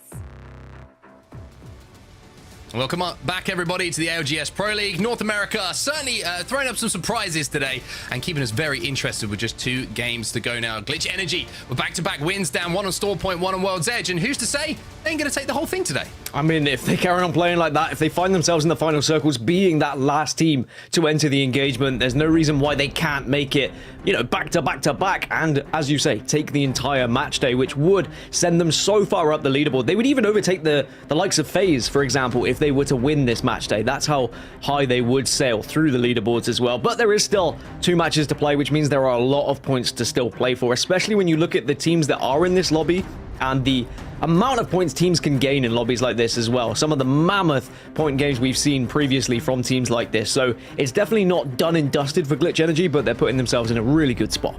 In a good spot. One team who I will say, who I feel is probably a little bit anxious at this point, is my team to watch for today, and that's NRG. Coming into today, they were sat, I think it was in 12th position overall, and you know, didn't have a huge amount to do to qualify for the playoffs, but still had some work to do. I think they probably needed, I think it was around 7-8 points per game day, something like that, for the number we were thinking might be a qualifying number, so to speak. But now you're seeing the teams around them start to pick up points, and all of a sudden NRG aren't picking up as many points. There's been 1 or 2 here or there, hasn't been a huge amount of big KP games, and you can see right now they are outside. This is before things got underway, I believe. They were in 13th position. Now at the moment, I'm pretty sure they're in about a similar kind of position in this lobby, just outside of that top 10. And they don't want to put the pressure on their shoulders going into the regional finals, knowing that they will have to perform on the final day to qualify for the Split 2 playoffs. Yeah, they're going to need some big games here in the last 2 remaining, but we know what NRG are like and what NRG can do, and they can pull that out of the bag, out of nowhere. So we'll have to keep a keen eye on them, what they do in these last 2 games, but you say it's scary moments for them, it's scary moments for some of the other squads as well. I mean, Drug Free are in danger zone of being taken over by several teams and potentially being sent out of regional finals. That can be said about a few other squads who are watching on, who aren't playing today as well. Native watching in the wings. Technically, they could still be pushed out of the regional final spots. LTC are definitely going to get pushed out of the regional final spots as well. So then it's going to be between the likes of CLG, Oxygen, E8, and Drug Free to see who can take the last kind of 2 spots that are available there. So these last 2 games are going to be massive. And let's put it into perspective as well. You know, when we get to the regional finals, it's going to become even more difficult to find points because it's going to be the best 20 teams overall.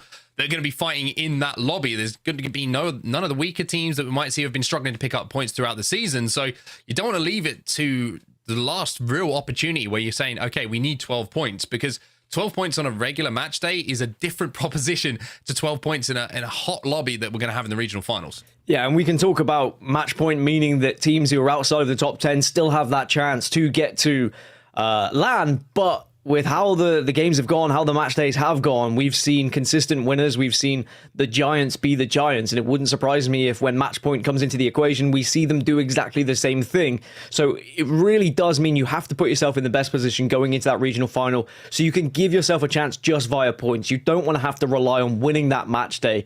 There will be teams who have to rely on it. It's going to be mathematically impossible for some squads to get into the top 10, but certainly those who are close enough, like NRG that you speak of, you need as much as possible today so that it's not too much of a worry going into that regional final. Yeah, 2 games for them to find a little bit of form here, NRG. It's been kind of a reverse story, I would say, of their usual performance in the Pro League, where they usually start off really slowly and everyone's like, oh no, where's NRG? What's going on? And then all of a sudden they're like, okay, all right, we'll step up, we'll qualify, don't worry about it. And then they get to LAN and they're unbelievable. So it's been a little bit of a different story, this split. They've started off hot, they look great, put themselves in a good position, and they are still in a good position, but it's about executing. You don't want to leave it all to the last second. Getting the job done here, putting some big points on the board in these last 2 games is certainly going to take the pressure off heading into the regional finals. And maybe learn something from what CLG just put up as well, with their aggression, with the amount of kills they've been able to find. If you want to really put yourself in a position where you can be challenging for those top 10 spots, then maybe you do have to think out of the box a little bit. Maybe that if you're being maybe too structured, maybe get more aggressive. Honestly, maybe take those fights, be confident. Again, I'll go back to the interview from Phoenix yesterday on the EMEA region where he was saying TSM won LAN for a reason, and that was because they believed in themselves and they believed in every fight that they were going down and how confidence is everything. And I think that should echo through the Apex community, that sometimes you have to believe in every single fight and every single engagement that you are the better team. As soon as you start running away and leaving fights that you have the potential to win, you're giving that opportunity of points to someone else. So it's about making sure that you know how to get the job done. And we go into match number 5. Map number 5 is ready to go. You can see the teams already dropping into World's Edge. 1 game to go after this of the regular season. Sad times, but exciting times at the same time. I said time too many times there, but you get my point. And we'll have to see if it is going to be NRG who can find a little bit of form in these final 2 games to take the pressure off their shoulders, or if it's going to be a continuation of Optic putting on points to that total score that they've managed to put up already and kind of starting to run away with things a little bit. Really impressive Oxygen, by the way, today. Yeah, I think Oxygen have been excellent, especially as their, Gibraltar was so prevalent in Storm Point. They were able to try something a little bit different. We've seen Gibraltar, we've seen Wraith come into the equation. We saw Newcastle earlier in EMEA as well. People are finding that certain legends will really help you in some of these late game positions as well, but it's just about getting into those positions, and that's something that Oxygen have done very well today, and I'm sure they'll be trying to do exactly the same here in match number 5 and 6. A difficult circle for a lot of these teams to predict, but already we see Tripods taking a fight here. Yeah, Tripods once again contesting over here at Countdown, and once again getting the first knock. So they should be in a pretty good position to collapse on this. Nice shots coming in from the Rampage. Pretty good ones coming in with the Nemesis as well. Good damage being done. Nick Merckx is going to climb on that one. Should be able to maybe finish the kill off. Instead, it's going to be the grav lift and a little bit of a chase going down once more. And this is almost a carbon copy of what we saw in the first game. Yeah, cue the Benny Hill music as the chase is going to be on now, and I don't think Tripods are going to let this one get away because they know how important every point's going to be, but the turn happens, but they work in tandem to make sure that Karma goes down, and it's not going to be a bitter end for Tripods. Instead, they're able to at least push their advantages here.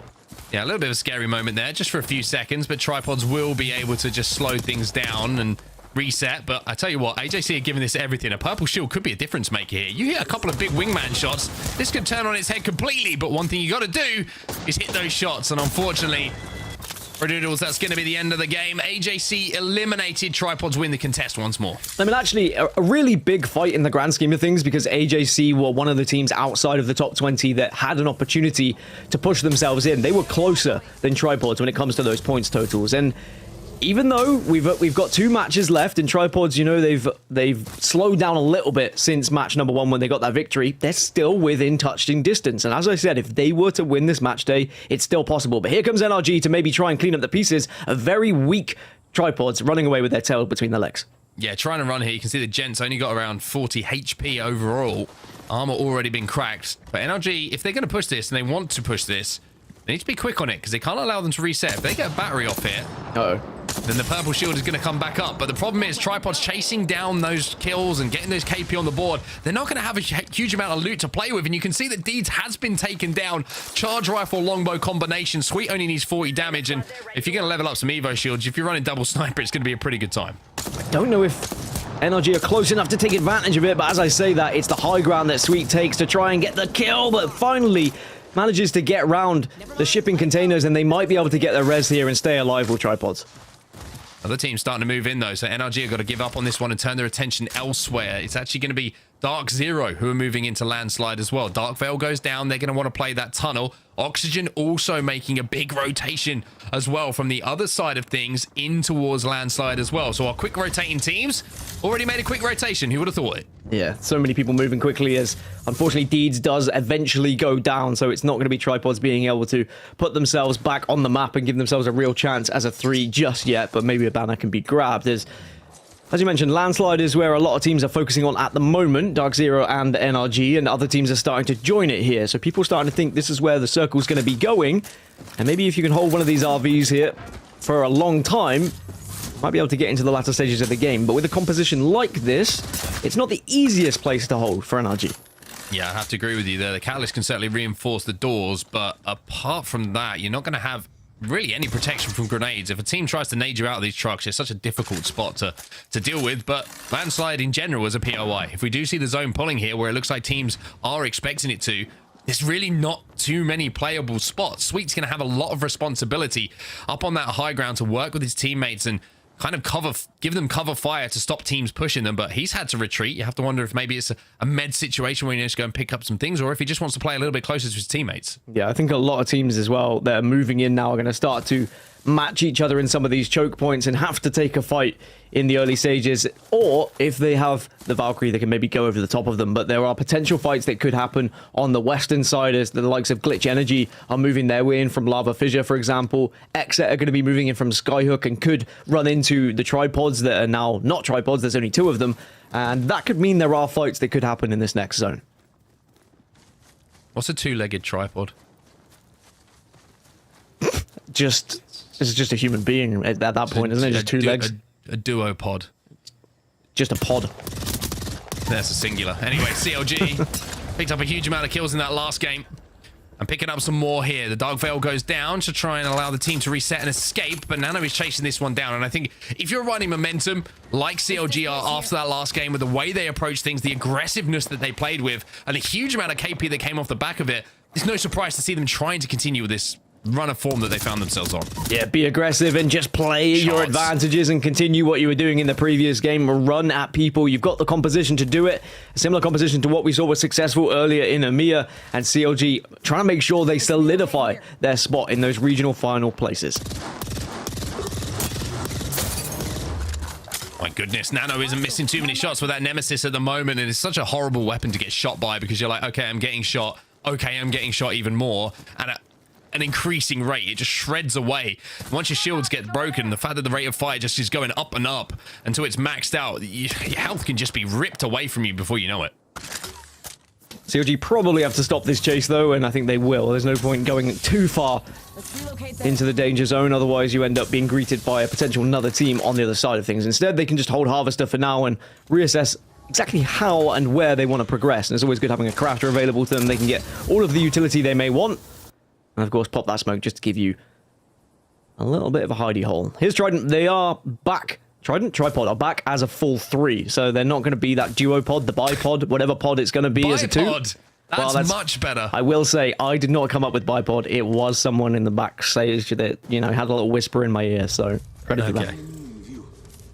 Such an honest guy. I would have claimed that as my own. But anyway, tripods back up to a 3. But again, loot is a problem for them. And it doesn't surprise me too much to see them maybe rotating against the run of traffic here to try and find a little bit of loot, because it's all good to have 3 players back in the game, but if you don't really have the loot to play with for the longer game, then your chances of survival are going to be pretty low. And it looks like a little bit of a change of plans by the looks of things. 19 squads still remaining here. We did see, of course, the first squad eliminate a little bit ago, but 2 assists here for Deeds, and tripods make a little bit of a run of it here.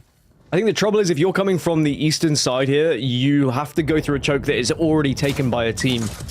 The train tracks is pretty much taken. LG have a good watch on the northeastern choke as well. And if you want to go through Skyhook, that's not going to happen because there's already 2 teams that are holding that position. So that means you maybe have to think about going south. And even if you do, there's already a team in Harvester. So if you're on that eastern side, this isn't going to be a comfortable rotation whatsoever. I'm really worried for some of these teams that are moving in late here, because there are going to be teams holding them out. Yeah, I was a little bit worried for tripods there. I thought they were about to be pinched between Exet and Furia, and that is not where you want to be at any point. And you can see it's a bit of a poverty game as far as loot is concerned for them as well. Sentinel, no attachments. Wingman, no attachments. It's really not looking too healthy for them, so they have to work out a way to get a little bit more loot here, tripods, and give themselves a fighting chance if they want to get in towards that end game. But one team who doesn't seem to have too many problems with loot is going to be 100 Thieves. Onmu is only 131 off of leveling up that armor to purple. They've got all the fragment to themselves at the moment, although there is a team in Fragment East at the moment that they managed to spot out. So lucky that they didn't maybe craft the armors a little bit earlier, because it can always be a little bit of a scary moment. You pop that armor in, and all of a sudden you find yourself bare-chested with a couple of bullets flying towards you. It hasn't really been the same kind of games from 100 Thieves that we've seen previously in B versus C, as the cracks now come in, the charge rifle being put to good use to level up that Eva shield a little bit more. But 100 Thieves are another one of those teams that have that possibility of being able to have a mammoth game to send themselves up the leaderboard. So we'll have to see whether maybe they can put a better game together here. They are still in 8th position at the moment, so it's not exactly the worst position to be. If they can have a match day where they finish around, 6th to 8th, they put themselves in great stead in those regional finals to at least give themselves a chance of playoffs.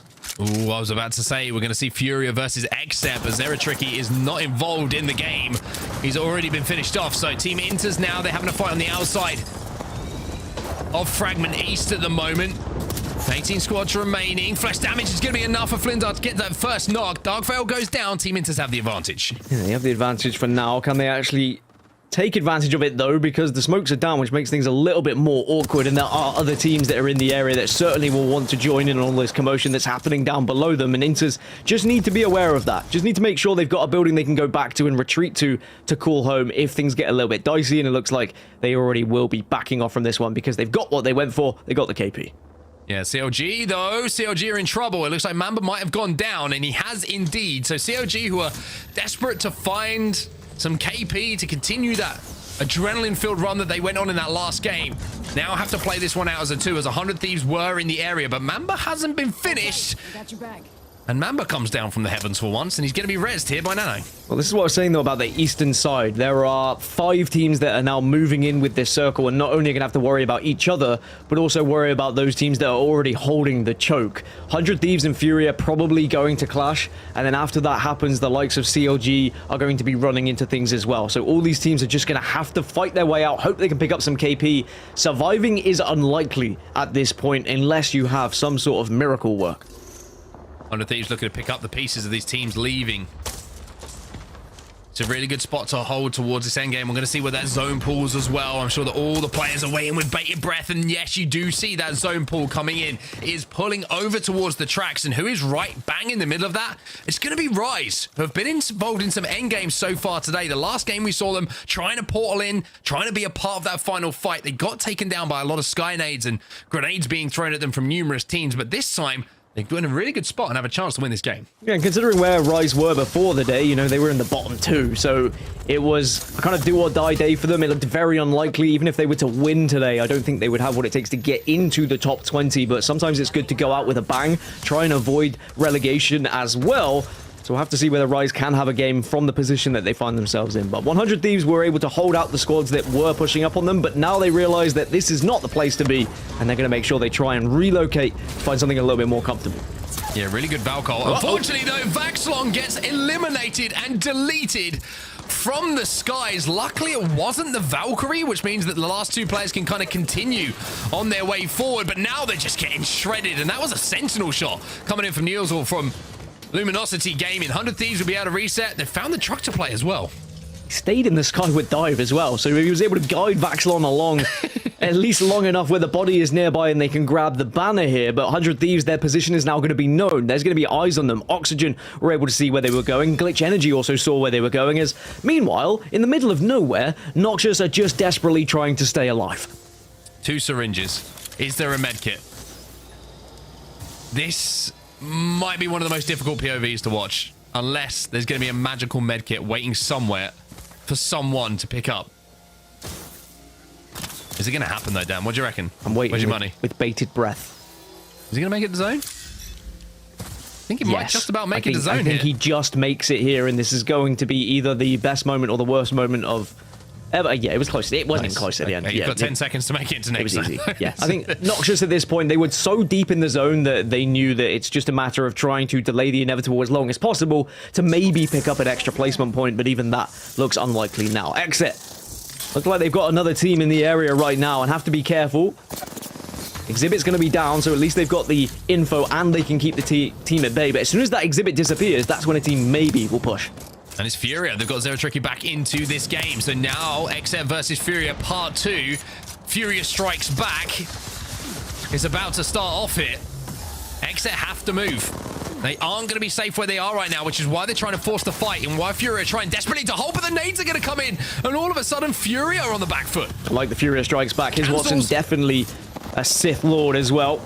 Gets cancelled. Panda's taking a lot of damage, but also did some back. And now we'll see the move around from Nocturnal to try and get an angle here on Furia. And the zone is also coming into play, but it looks like Furia should just be able to avoid that one.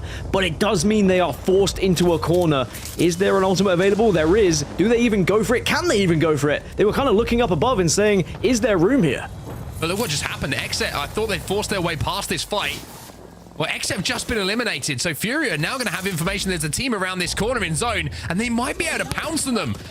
The team who just took down X are probably thinking, hey, This is great. We now cleared our back, but Furia now jump out, and this is what Furia do best. CLG eliminated in the meantime. We're down to 13 squads, but Furia starting to roll here. Furia did so well to stay alive in that scenario, and there was panic for a moment, but they were able to just settle when they heard the gunfire coming from another team, as 100 Thieves are still holding the RV strong. Tripods are getting abused right now by several different teams, but Deed's still just about alive, so Tripods are not going to be out of it just yet. But Furia, they're in a position to really make things difficult for 100 Thieves in that RV. He's left on his own. Nick Merck's just been taken down and finished off. You can see NRG, we mentioned how this is a big game for them. Well, they're in a really good spot right now. Health isn't looking too good, but position in zone is. 100 Thieves still as a duo, doing a great job to command so much space around them. Tripods with Deeds as that solo player. Oxygen having to make a move in a few moments' time as well. But I'm very interested in the position of Glitch Energy here.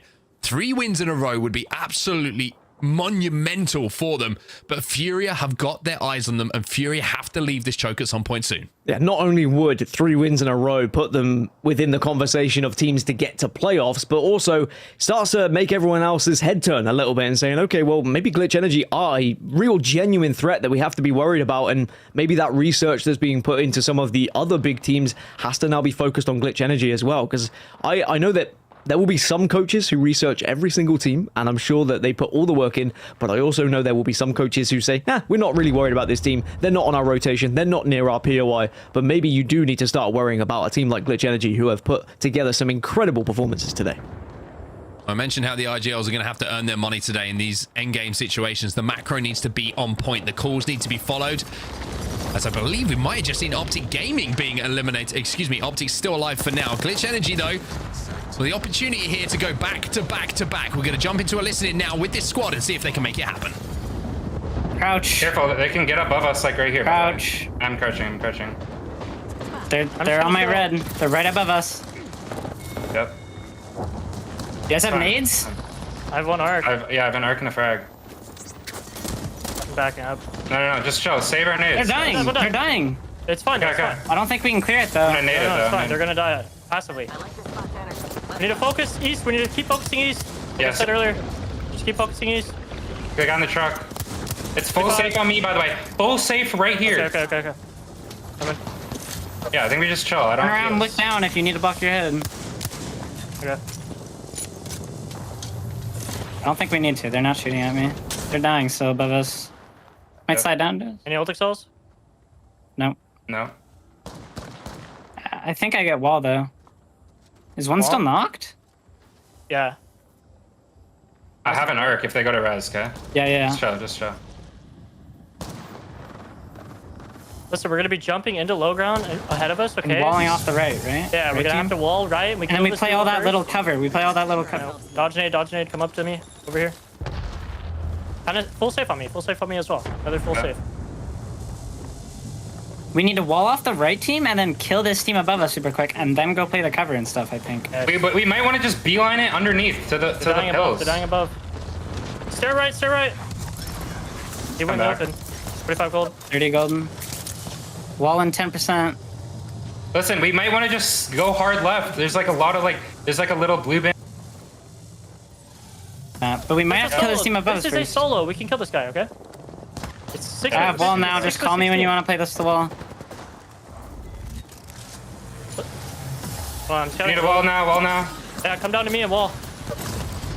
Okay, that's fine. Look at the solo. He's fine, guys. Play my knock. I'll block the arc. Kill this solo. Look for it mid. I'm gonna res. I have no heals. I need heals. I'm up. Let's fuck. We might need to drop it in Phoenix for you. I'm popping. He's up here, I think. I think he climbed all the way up. Can we go play the blue stuff? Or my wall's gonna go down soon. I'm popping Phoenix. Yes. Kill his Wraith. Yeah, look. Right then. No. Look across. Play inside the bin if we need. I'm here. Throwing them across. I just got hella nades. Throwing them. Look up. Yeah, careful. Yep, we're chilling. Really safe on me as well. You can nade them here. I just hit them with it. Play on me if you need help. Play behind me. Wait, they're peeking the back now. I cracked them. It's fine. I'm just holding this. I got canceled. I'm out of bats. Four cells. I have 1 cell. Just play. If you play in here, hug right side. I beamed him. Not dying. Look at that guy. 3, 2, wait. It's a solo here. We might want to kill this guy for third. Yeah. I'm down. Okay, let's do it. Okay. Dropping on his head. 100. Dead. I swapped. I'm going back. Yeah, run back. Getting in the box. He's here up. Please. 2%. Oh shoot. Dodge it. We're dead, boys. We're dead. They're on us. Oh, my knock. Play my knock. It's fine. No, 100. Good try. Nice. Well, great listening and great plays again from Glitch Energy. It's not a win down, but they're into the top 3 as now we see Optic versus Furia for the win. Yeah, it looks like Furia have managed to take the advantage, but there is going to be a knock to Pandas, but it doesn't matter because Furia will get the final kills and will reinstate how good a team they are when it comes to these final circles. And it's been about Furia, it's been about Glitch, it's been about Optic. All the big boys have performed game after game as Furia put more points on the board. Such an interesting game to kind of dissect from Furia as well. I mean, we saw them a couple of times where they were just playing as a 2. They had to get a res, they had to get back up to a full 3. And we always talk about the moments which you can kind of pinpoint in games where a team wins something. I think that rotation where they just about managed to survive the fight against Xset and then managed to rotate behind them and catch tripods off guard, I think that gave them the spot to play from. And then from there, they were able to ride the momentum. Yeah, and I think we're going to be looking at all 3 of those teams quite likely guaranteeing their spot in playoffs with how they've been playing so far today as well. I mean, Glitch Energy, if they hold on to this first place, they would go up into the top 5. They'd be on about 84 points. And you said the magic number is around there, if not even less than. So I think that Glitch Energy are doing very well with their consistency. First, and third. I don't think that they would have been expecting that coming into today's action, but now they're there. They need to just keep pushing on, go for a dominant performance here in match number 6 again, and they could be solidifying themselves at playoffs. Yeah, I mean, and congratulations to Fury as well. Like you say, they were not there at the last LAN. After the amazing performance they saw at the ALGS Championships, they didn't qualify for the Split 1 playoff. So Fury are looking like they will be joining us back on LAN. Obviously, still some work to do for them, of course, but approaching that number that we reckon is going to be just there or thereabouts as far as qualification is concerned. And I'm sure for all the teams that were there at Split 1 playoffs, they're not too happy about that, but Furia fans certainly will be. Yeah, what we saw from Furia back at, LAN was unbelievable how they defined the meta, really. But we can look at the final circle, we can see how things played out. And honestly, it was one of those where Glitch had done so much, and I think they realized that everything was just going to end as soon as they saw all the grenade flashing up on their hut. And they were going to just be getting obliterated by the teams that came on atop of them. But Furia were just up in the heavens. They were waiting for their moment, dissecting what was happening below them, and they just picked their time perfectly. Yeah, you can see it here as the fight against 100 Thieves that they really took advantage of, dropping down here. 100 Thieves eliminated in the meantime. And again, just smart play from the Valkyrie. Panda's probably a player that isn't talked about. I mean, you could always say no, a certain player isn't talked about enough, but walking in here, hitting the big sprays like this is what Pandas brings, is that consistent output damage, and just a simple cleanup job really on Glitch Energy. But the armor swap wasn't a perfect one for them. They had to bide a little bit of time, but the Dark Veil going down from, I think, their opposing team, Optic, kind of gave them the advantage to reset. Yeah, also, I mean, that's one of the benefits of having the Horizon against the Dark Veil is you can just go over the top of it rather than through it. If you don't have that Catalyst to work with, and maybe you don't have the Seer Ultimate, the Exhibit to give you the info, sometimes just going over works just as well. There's the damage stats anyway for Furia. Everyone over 1.6k damage. There was no sort of carry that happened. Everyone playing their part, and they really are a joy to watch when they're playing at this level. They have very much impressed me the further we've got through Pro League. I was definitely asking questions about them right at the start when they were struggling, but they have found their own. They have found out how to play through this meta, and I'm so excited to see them back at LAN again because, as I said, they've pretty much guaranteed it at this point. We can't confirm it, but we can say it's very likely. Well, Furia dropping a bomb in that game with one more game to go. It's the perfect tonic for Furia fans. 12 points for placements, that first place, but 13 kills alongside it. And that's certainly a VOD I'm going to go and watch back a little bit later. Maybe tomorrow. It's getting a little bit late, but maybe tomorrow I'm going to watch that one back because, as I say, it wasn't a comfortable game for them at all, but they made it work, and having got into that position to win the game, they capitalized. Glitch Energy, though, again, a great performance from them. 11 points overall, a third place finish. And once, you know, the story today has been of teams coming out of the woodwork that have put in these consistent performances, both in EMEA and now in North America. Glitch Energy, not quite the same kind of situation as Bitfix, but certainly with something to play for and stepping up when it matters. Yeah, Glitch Energy were never outside of the top 20, but certainly they have put themselves on the map like Bitfix did. They've shown that they are going to be a team that's really going to threaten the very top of this region, and they should be able to solidify themselves with a playoff spot, or at least get very close as we move into the regionals and give themselves a pretty easy chance to get there with one match day essentially remaining in the bottom half of those results. You can see there were a few teams who really struggled. Again, CLG, though, were able to pick up a good amount of kills to keep them going on that points total that they've just been eating away at and making sure they stay at the top of the leaderboard, or at least close to. LG, not looking too good in that game, though. You will say 2 points is something they don't expect to pick up too often, and they are one of those teams who are probably feeling a little bit nervous going to this final game of World's Edge. You would expect them to be qualified, of course, for the regional finals, but when we're talking about qualification spots coming into today, they were in just outside of those qualification spots, 12th position, so they've got some work to do. Joined with NRG actually coming in today, and the same can be said about NRG, Dan.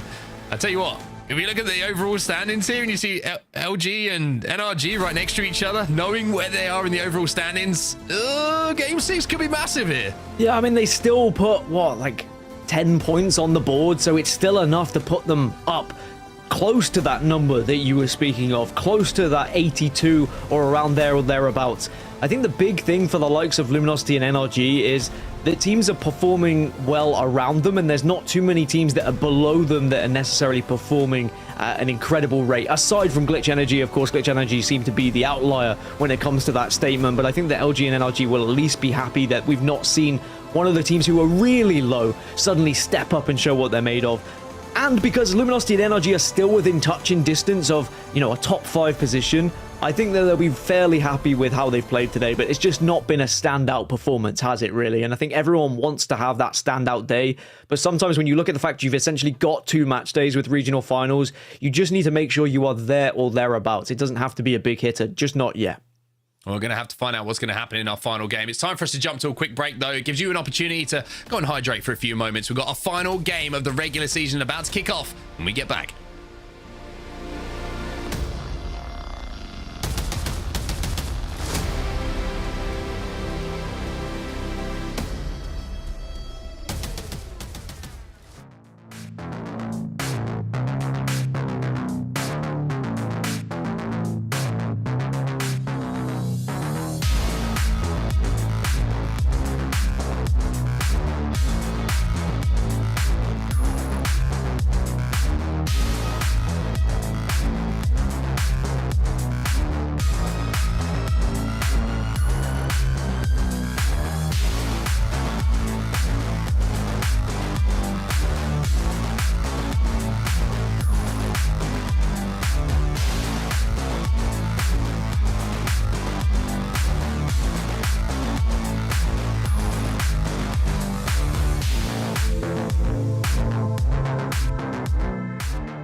WD Black, the official storage partner of the Apex Legends Global Series.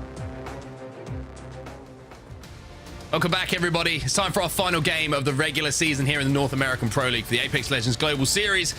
And I love the fact that we've had some surprises today, Dan. We've had a little bit of a standout performance from a certain Glitch Energy. Pretty sure Lauren got some inside information on what was going to go down today, but it's still in a situation here for some teams where Game 6 needs to be a game to remember, because we always talk about how much is on the line. The regular season's coming to an end now. Regional finals qualification is on the line for some teams. A spot, an opportunity to move on towards the Split 2 playoffs is still there. And of course, we've still got Exet and Optic fighting for first place overall. Yeah, fighting for first place. Then you've got teams like CLG, EA, Drug Free, and Oxygen who are fighting to keep themselves in those top 20 places. One of those teams I just mentioned will not be in regional finals most likely, so that is scary considering how some of them have played not just today but also throughout the regular season. So we'll have to see who can actually put up some numbers here in match number 6. Well, if you're an XF fan, big smiles all round, because this is looking like a trial zone if ever I've seen one. Now saying that, I'm sure they might pull away, but if you're an Optic fan, excuse me, you're not smiling. If you look at the the distance that has to be traveled by Optic, it could not be a zone that is further away for them, but we have seen Optic make some wild long rotates down into zone where they fight their way in and put up huge KP alongside it. So don't write them off yet. Optic have got work to do, of course, but XZ, it's a big zone for them. It's a really big zone, but it's whether they'll get the loot. Of course, being in Trials means you get some pretty funky loot, of course, to work with that they'll be delighted with. But Tripods are making a big move already. The fact it just says Trimark every single time my brain goes Trident, by the way. GE also have the opportunity to rotate round to Trials as well as 100 Thieves moving through Skyhook. Those are the 4 teams that are going to get the early access to what can be considered as the priority positions here. Another team is going to have a good opportunity here to have a good game is Tripods. They might be able to bookend their day, which has been, I would say, certainly one to remember for Tripods fans. Starting off the day with the first win of the Pro League, which is a great spot to be in. And now they've got a zone which they can play around as well inside of Trials. But look at XZ. Look at the spot that they've taken right at the northern side. They don't have zone information here, which might come back to bite them a little bit, as we are going to see with the beacon information, the teams like Furia, like CCE, who are leaving Overlook, like CLG, who are going to pick up some info. They're going to know that it's going to be shifting ever so slightly away from where XZ are set up. It's interesting to see if XZ are going to come back after maybe just doing a little bit of a loop path. Maybe they're thinking this is a little bit too quiet around here and working out from other teams what's going to be the play. Well, a team like 100 Thieves did have that ring console information in Skyhook as well. As Oxygen, I was talking about, the teams that are on that bubble. They should have done enough to solidify themselves in at least regional finals here, but it means the last game with one player already getting knocked that they might be giving it to other people here. It's going to be a scary last game for them, that's for sure, but I would have thought 47 points is enough to give them a real opportunity at being in regional finals. And of course, they're still alive at the moment, so Hill and Selox may just decide to just rat out and try and stay alive. Yeah, AJC trying to chase them down. A couple of shots hit him with a scout, but you don't really want that hollow sight on it if you're going to have a little bit of a selection and you're going to invest yourself in what sight you're going to put on that scout. But AJC kind of forced into this situation, seeing those players rotate. CLG, though, once again doing that damage, and how quickly they're leaving Tree at the moment, looting up and trying to fight teams on their rotation. Oxygen being one of those. It certainly seems like the game plan is clear for CLG. We're going to run you down. Run you down, stay alive as AJC. I think AJC had a disappointing day, and I think when they looked at where they were, they will look back and think about what could have happened as Dark Zero are taking a fight and will win the fight as SCS get ripped from the lobby very quickly, and it's going to be a quick old revive as well to make sure that Dark Zero are not going to be faced by anyone else at this point, and then they can start to think about their merry old journey through Countdown and up towards the Trials area as well. Yeah, it's interesting to see that XZ's still right at the northern side of things at the moment. Tripod's in a great spot, and I wonder who's actually taken the height up on Trials. You can see that 100 Thieves are in the vicinity. Are they up on the height? That's the question. Tripod's also, like I mentioned, in a really good spot, but for Glitch Energy as well, Dan. I mean, access to zone for them is perfect. The rest of the lobby is going to take care of themselves, really, before Glitch Energy have to have too many engagements, because they all have to move either from the southern side of the zone, the southern side of the map towards the zone, or from the eastern side. So G might be in a position where they don't have to do too much to solidify a potential first place here. I am also seeing on the map overhead, NRG are making their move on that western side that you were talking about. They used the Valkyrie ultimate, they skyward dived over towards Trials, and it looks like they've been able to survive. So NRG, who will look to be having a big game here to try and put themselves in a better chance for playoffs, at least are alive, as Optic Gaming are still moving on third position at the moment, but definitely within a shout of taking today's match day, which would really just demonstrate what a powerful squad they are. I mean, I know they've already shown us that today with how they've played, but it's going to be very telling who goes into regional finals as kind of number one or even number two. Going to be an interesting game to watch back from Optic's POV as well, because they are going to have to force their way into zone. They are going to have to make some risky plays because the whole lobby pretty much is in front of them at the moment. A couple of teams taking their time down to the southern side of things, in and around Tree, Lava Siphon, Thermal Station. One of those being E8, who haven't had the points tally that you would have needed, would have hoped for, I should say, so far today. But Optic have a pretty clear path at the moment through Fragment. Pick up some loot on the way as well. Only team who's kind of really anywhere near close to them at the moment is just left Fragment on the other side, and that's going to be Oxygen, who are now already in the choke overlooking Countdown. So Optic have got some time. They can kind of think about what their next move is going to be. They might be able to hit a little bit crafting on their way as well. as Oxygen are going to go and hit that ring console to find out exactly what's going down in the map. CLG and Oxygen, two of those teams who are fighting for 20th position. They're both kind of in the zone at the moment and just staying alive. But CLG are putting more kills on the board. And I really think that both CLG and Oxygen are going to be fine. It's going to be those teams that were around them, the likes of Drug Free, that are probably going to suffer with how well that these two have performed. I think they'll be fairly comfortable here in match number 6 with what they've done so far. But at the same time, you just need to make sure, if you're not a math team, if you're not putting together the numbers before a game, you just need to make sure that you're putting as many points on the board, because I know full well there are some teams who don't think about that. Yeah, I don't think I'd be on a math team, put it that way. Although, we do play together, so maybe you can take that responsibility. Maybe we could become a math team. Maybe I'll claim I'm part of a math team. I'm not good at math, but I'm on a math team. Yeah, exactly. Well, CLG have spotted some prey by the looks of things. One player getting picked up here on the passive. He's going to be stuck in the truck at the moment, or I should say, more of a digger, bulldozer, plow. I mean, at this point, I call the other things RVs, and I know that's very wrong, so you shouldn't be asking me. It's Drug Free. We talk about them being around the 20th spot. There's one player remaining. They've gone down, and that could be Drug Free potentially out of the chances of being in regional finals. Of course, numbers will still have to be counted, but they have not had the game day to really put themselves within the chance of staying in those top 20 positions. Yeah, CLG's got to keep an eye on those white meds at the moment, though, but I'm finding a pile of med kits and a crafter right next to you should make that a little bit more comfortable. Minute 45 to work with, and certainly craft a few more med kits to get them towards zone is going to be very helpful. The problem is they don't have a Valk, so it's going to have to be done by foot, so some extreme crafting is going to have to go down. Get the knitting needles out, lads. It's time to make yourself some med kits. Drug Free are just going to be watching on and seeing what happens to E8 most likely. Drug Free were in 17th, CLG were in 19th, Oxygen were also tied in 19th, essentially 20th. Oxygen and CLG are definitely going to leapfrog Drug Free, which will put Drug Free in 19th, 20th, and then you've got the likes of E8 who could be pushing them out, and of course the other teams who are still fighting in those bottom positions to try and get into the top 20 as well. So this is going to be a nervy time for Drug Free, getting eliminated so early here, whereas a fantastic time for the likes of CLG and the likes of Oxygen. If you needed to know who the kill leader in the lobby is, it's going to be Shiny on CLG. The man who's popping a med kit and timing it perfectly before they're going to hit this balloon to redeploy and get a little bit closer to the zone. Something to note in the kill feed is going to be, I was going to say, Sweet went down to the hands originally of 100 Thieves, but Nocturnal now has re-knocked Sweet. Hasn't been finished off as yet. NRG looking for the reset to get Sweet back on his feet.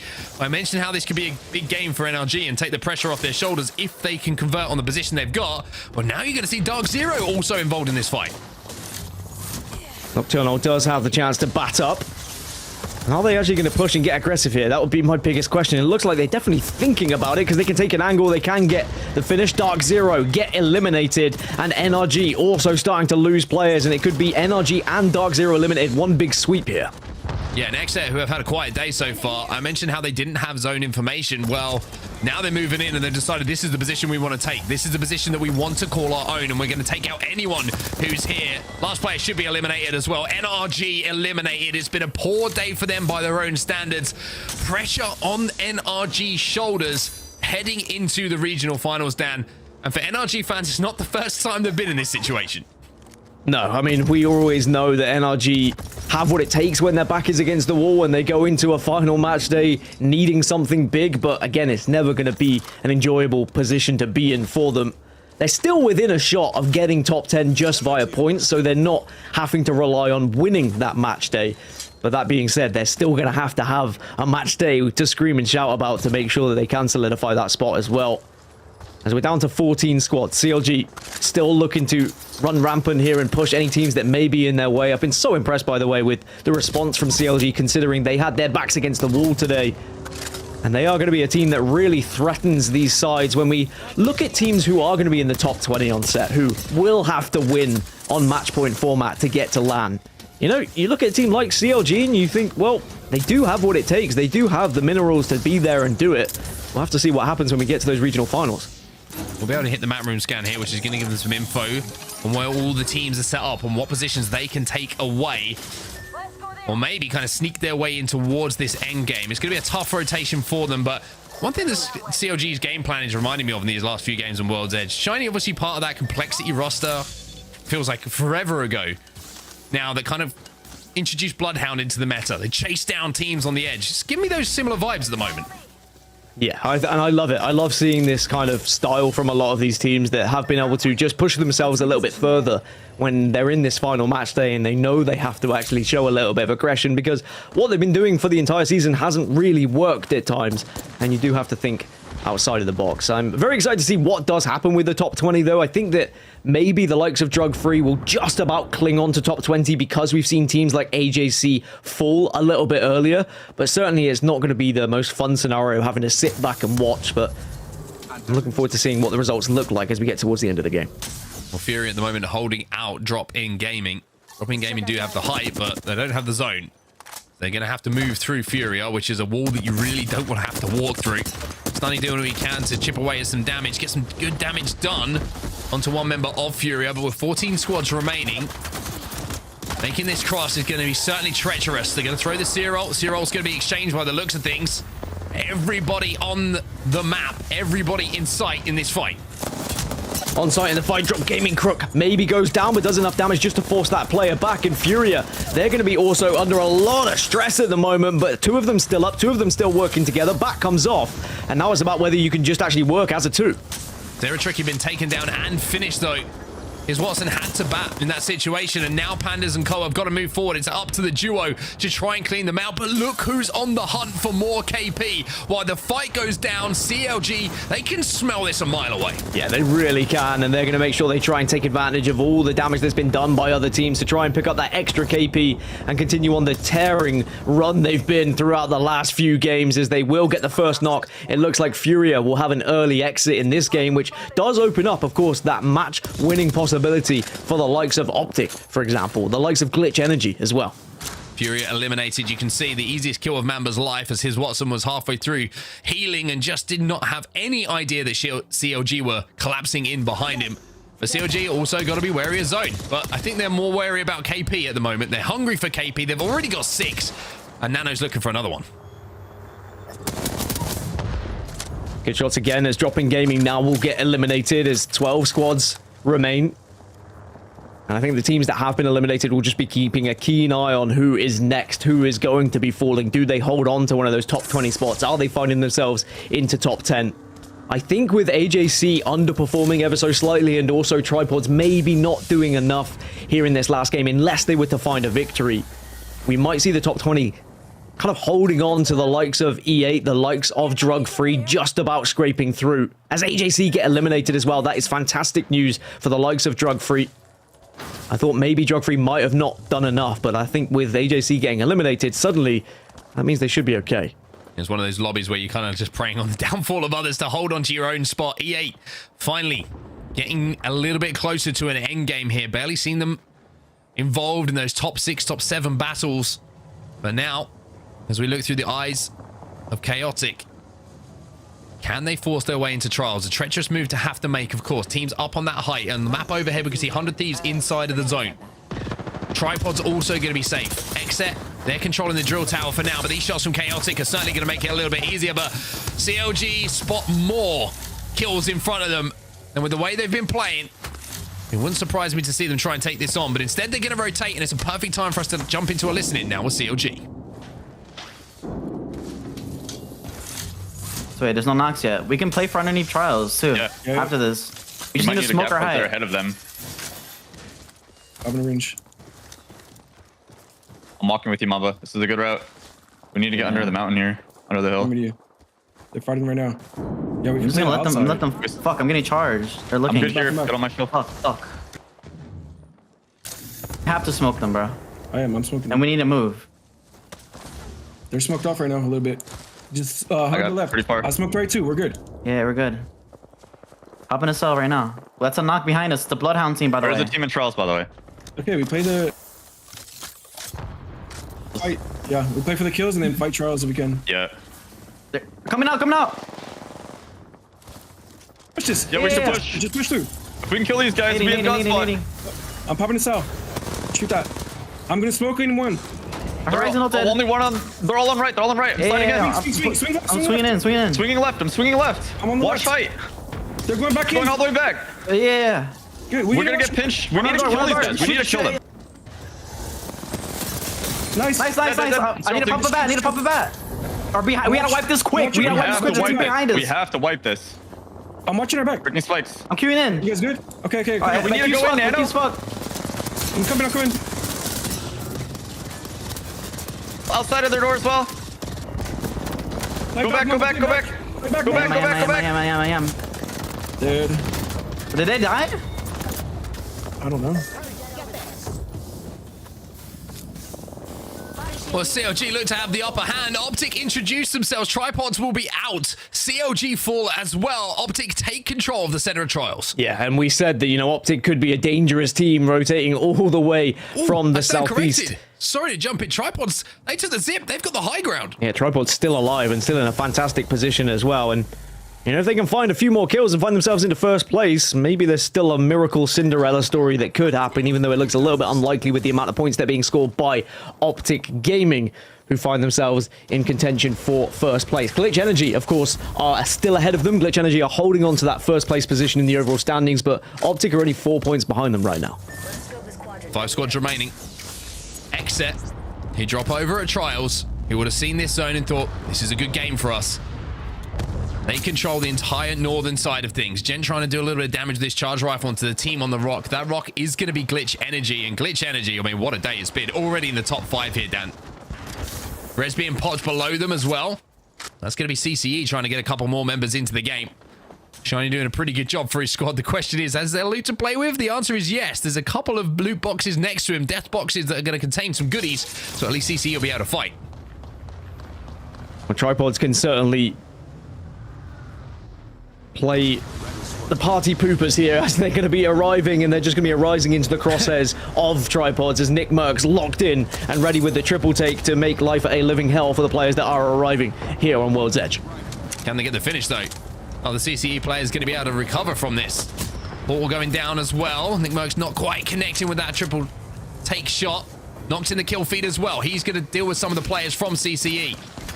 Tripod's now forced off of the high ground. The out of bounds players coming in, and they catch one player off guard. Skillcakes had no idea that Nick Merckx was dropping in from behind. Tripods really need kills. They need to put their best foot forward to give themselves a chance of not only winning here, but getting a massive game to try and win today's match day, but it doesn't look like it's going to happen. Gen goes down. Nick Merckx, the last remaining player now, as Glitch Energy doing the damage as, again, they find themselves into the top 3.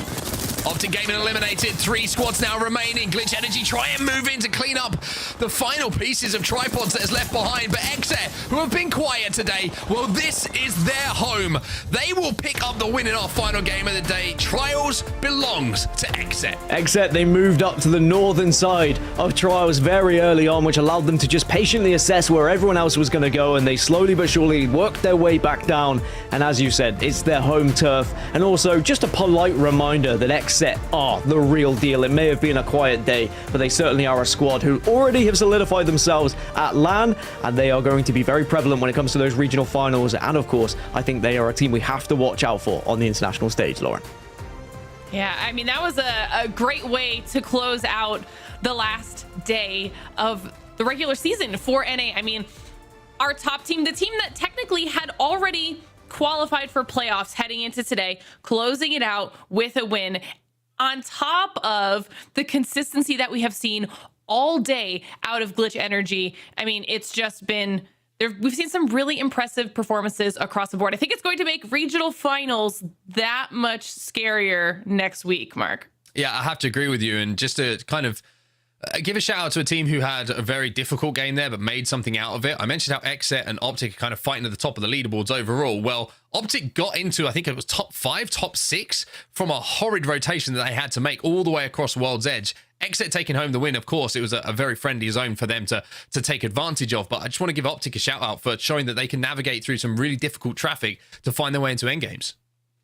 Yeah, I mean, not only that, but we also saw a little bit of a pickup. We got the very first win out of Tripods, and then once again, they found themselves in a top 5 to close out the day. It's probably not going to be enough to get them into the top 20, but they had a much improved performance here today. I think it's going to be agonizingly close for them, where they're just going to be 4 or 5 points off being top 20, and it's going to be a what if we had performed a little bit better early on in the season, if we had picked up a few more victories here or there and got those points. But it also shows that they can do it, and means it's very exciting for as they move forward, and it's going to be a tripod squad that I'm sure will be looking forward to their future. That being said, there were some teams who were disappointing today and maybe will be going into regional finals with a bit of a struggle. Drug Free, I thought, were really struggling today for sure, and I'm having to see what they can do in regional finals because I think they've just about done enough. Yeah, I'm interested to see what happens with our final results when we get to that point. But before we do that, let's talk about the final circle. Walk us through what happened here and how XSET just had such a superior position on the northern side of this zone on set. I mean, XSET's position was based off the fact that they took advantage of NRG fighting earlier against, I can't remember who it was, it was Dark Zero, I believe, two teams that were scrapping, and XSET came in and picked up the pieces and then just completely and utterly controlled the northern side of this zone. And everyone else who has to force their way into zone is, as you can see, just fighting for half a yard to play, and XSET can just spread out, just fire a will onto all of these players, and it ends up being a very, very simple win for them. But it's a simple win because of the play call they make, right? There's always a decision in a game for the winning team that leads them to being in the best position, and taking advantage of that fight that went down between NRG and DZ was the one that really made it for XSET. Absolutely zero stress when it came to closing that game out there for XSET. 9 kills as well for a total of 21 points to close out the day. And then yet again, Glitch Energy finding themselves in second place for 13 points, but 7 kills out of both Tripods and Optic, Askin. Yeah, I think that I'm very impressed with a lot of the kill games that have been had so far today from a lot of these teams. I say so far, it's the end of the day, but there has been some big kill games, not just in this region, in EMEA as well. I think that everyone realized that you had to be a little bit more aggressive in these lobbies if you wanted to be putting your best foot forward, and it's made for some very interesting games, that's for sure. There's been some squads that have been trying to just play placement, trying to play it safe, and they've not been allowed to by the sheer aggression that's come out of a lot of these guys. I mean, even CLG, after we saw them able to get a 14 kill game, a 7 kill game, they've got another 7 kill game here. And the aggression that we saw out of them is definitely going to be what they needed to do as far as keeping themselves up in a safe spot within that top 20 as we take a look at the second page here and see where the rest of our teams ended up shaking out. A slower finish for some of our teams that we were seeing some pop-off performances from here on set. I mean, you got LG down here, even Furia, NRG. DZ had a rough day too. Yeah, I mean, DZ you felt they'd done enough. Regional finals is guaranteed for them, and the one team I feel kind of almost sad for is Oxygen. Again, what a start to the day. First 4 games, they look great, and then it's always just the end of the series. I don't know what it is for them. Do they get unfortunate? Teams playing more aggressive, catch them on their rotation? Or do they just kind of run out of steam? Whatever it might be, Oxygen Esports, again, just falling a little bit flat in the final couple of games, and they need to find a way to put that right because they start days so well, but they just cannot keep that momentum going. And NRG, 0 points for them. I mentioned how this could be a big day for them. Well, 11th place is going to be not where they wanted, but there are some points on the board at least for them.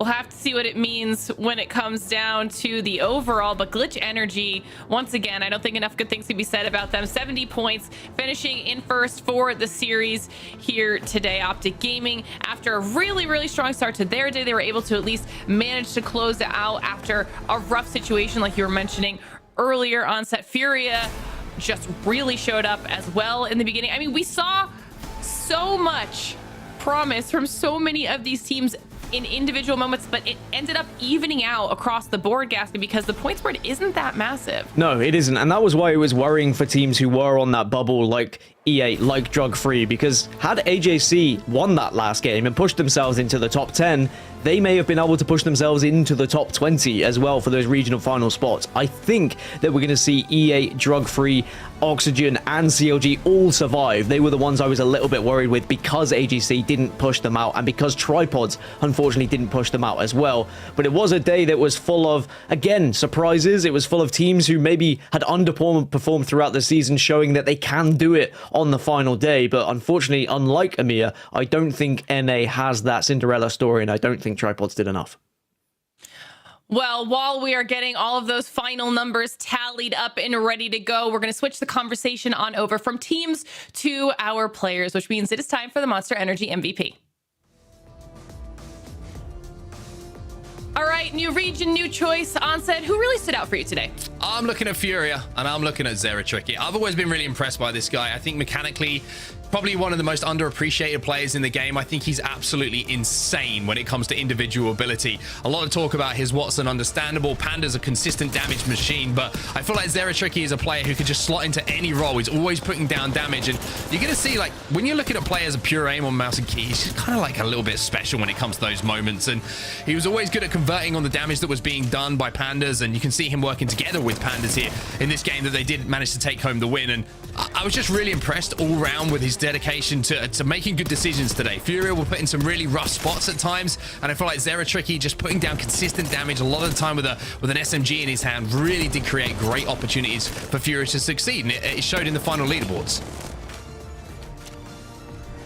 All right, that is a fantastic choice. I think Furia, as always, is a solid team. You, Gaskin, who did you pick for your MVP? Well, I went for Skittlecakes because I think the story of Skittlecakes has been an incredible one to watch. His career just go from, you know, being this outbreaking player who impressed us with his aim to turning into one of the best players in the region, if not the world. The damage output and the amount of kills that Skittlecakes is able to find always impresses me. And I think no matter what weapon is in his hand, you can always trust him to put down fire, whether he's covering his team or whether he's the one initiating the fight. He was able to, at times, 1v2 teams. He was able to hold teams out when he was in a position that maybe Optic were going to struggle. And I think having that confidence of a player, having someone who is always happy to take a gun engagement, even if they're behind on shields, is so important to have on your roster. So that's why Skittlecakes is my nomination for today. All right, I love it. Obviously, some of our teams at the top of the table. For me, I'm sticking with Glitch Energy. Okay, I picked them at the beginning of the day. They showed up and showed out. So that means for me, Vayne is my MVP nomination. And, you know, we mentioned it earlier on in the broadcast. Gaskin, you said the Arena Boys were having an incredible performance here today, and they really were. We saw time and time again where Glitch Energy were able to do a fantastic job of predicting the zones and setting themselves up incredibly well for the end game. Obviously, taking into consideration they did get those back-to-back wins, followed up by a third place finish, then a second place finish. I mean, the consistency cannot be overstated out of Glitch Energy, and that all comes down to the IGL in Vayne. Not only that, but still putting up the kills, putting up the assists, contributing to all of the damage for the squad. So for me, it has to be Vayne from Glitch Energy after what we saw out of all of them today. But phenomenal choices across the board, obviously, and fantastic discussion. So this has been your Monster Energy MVP.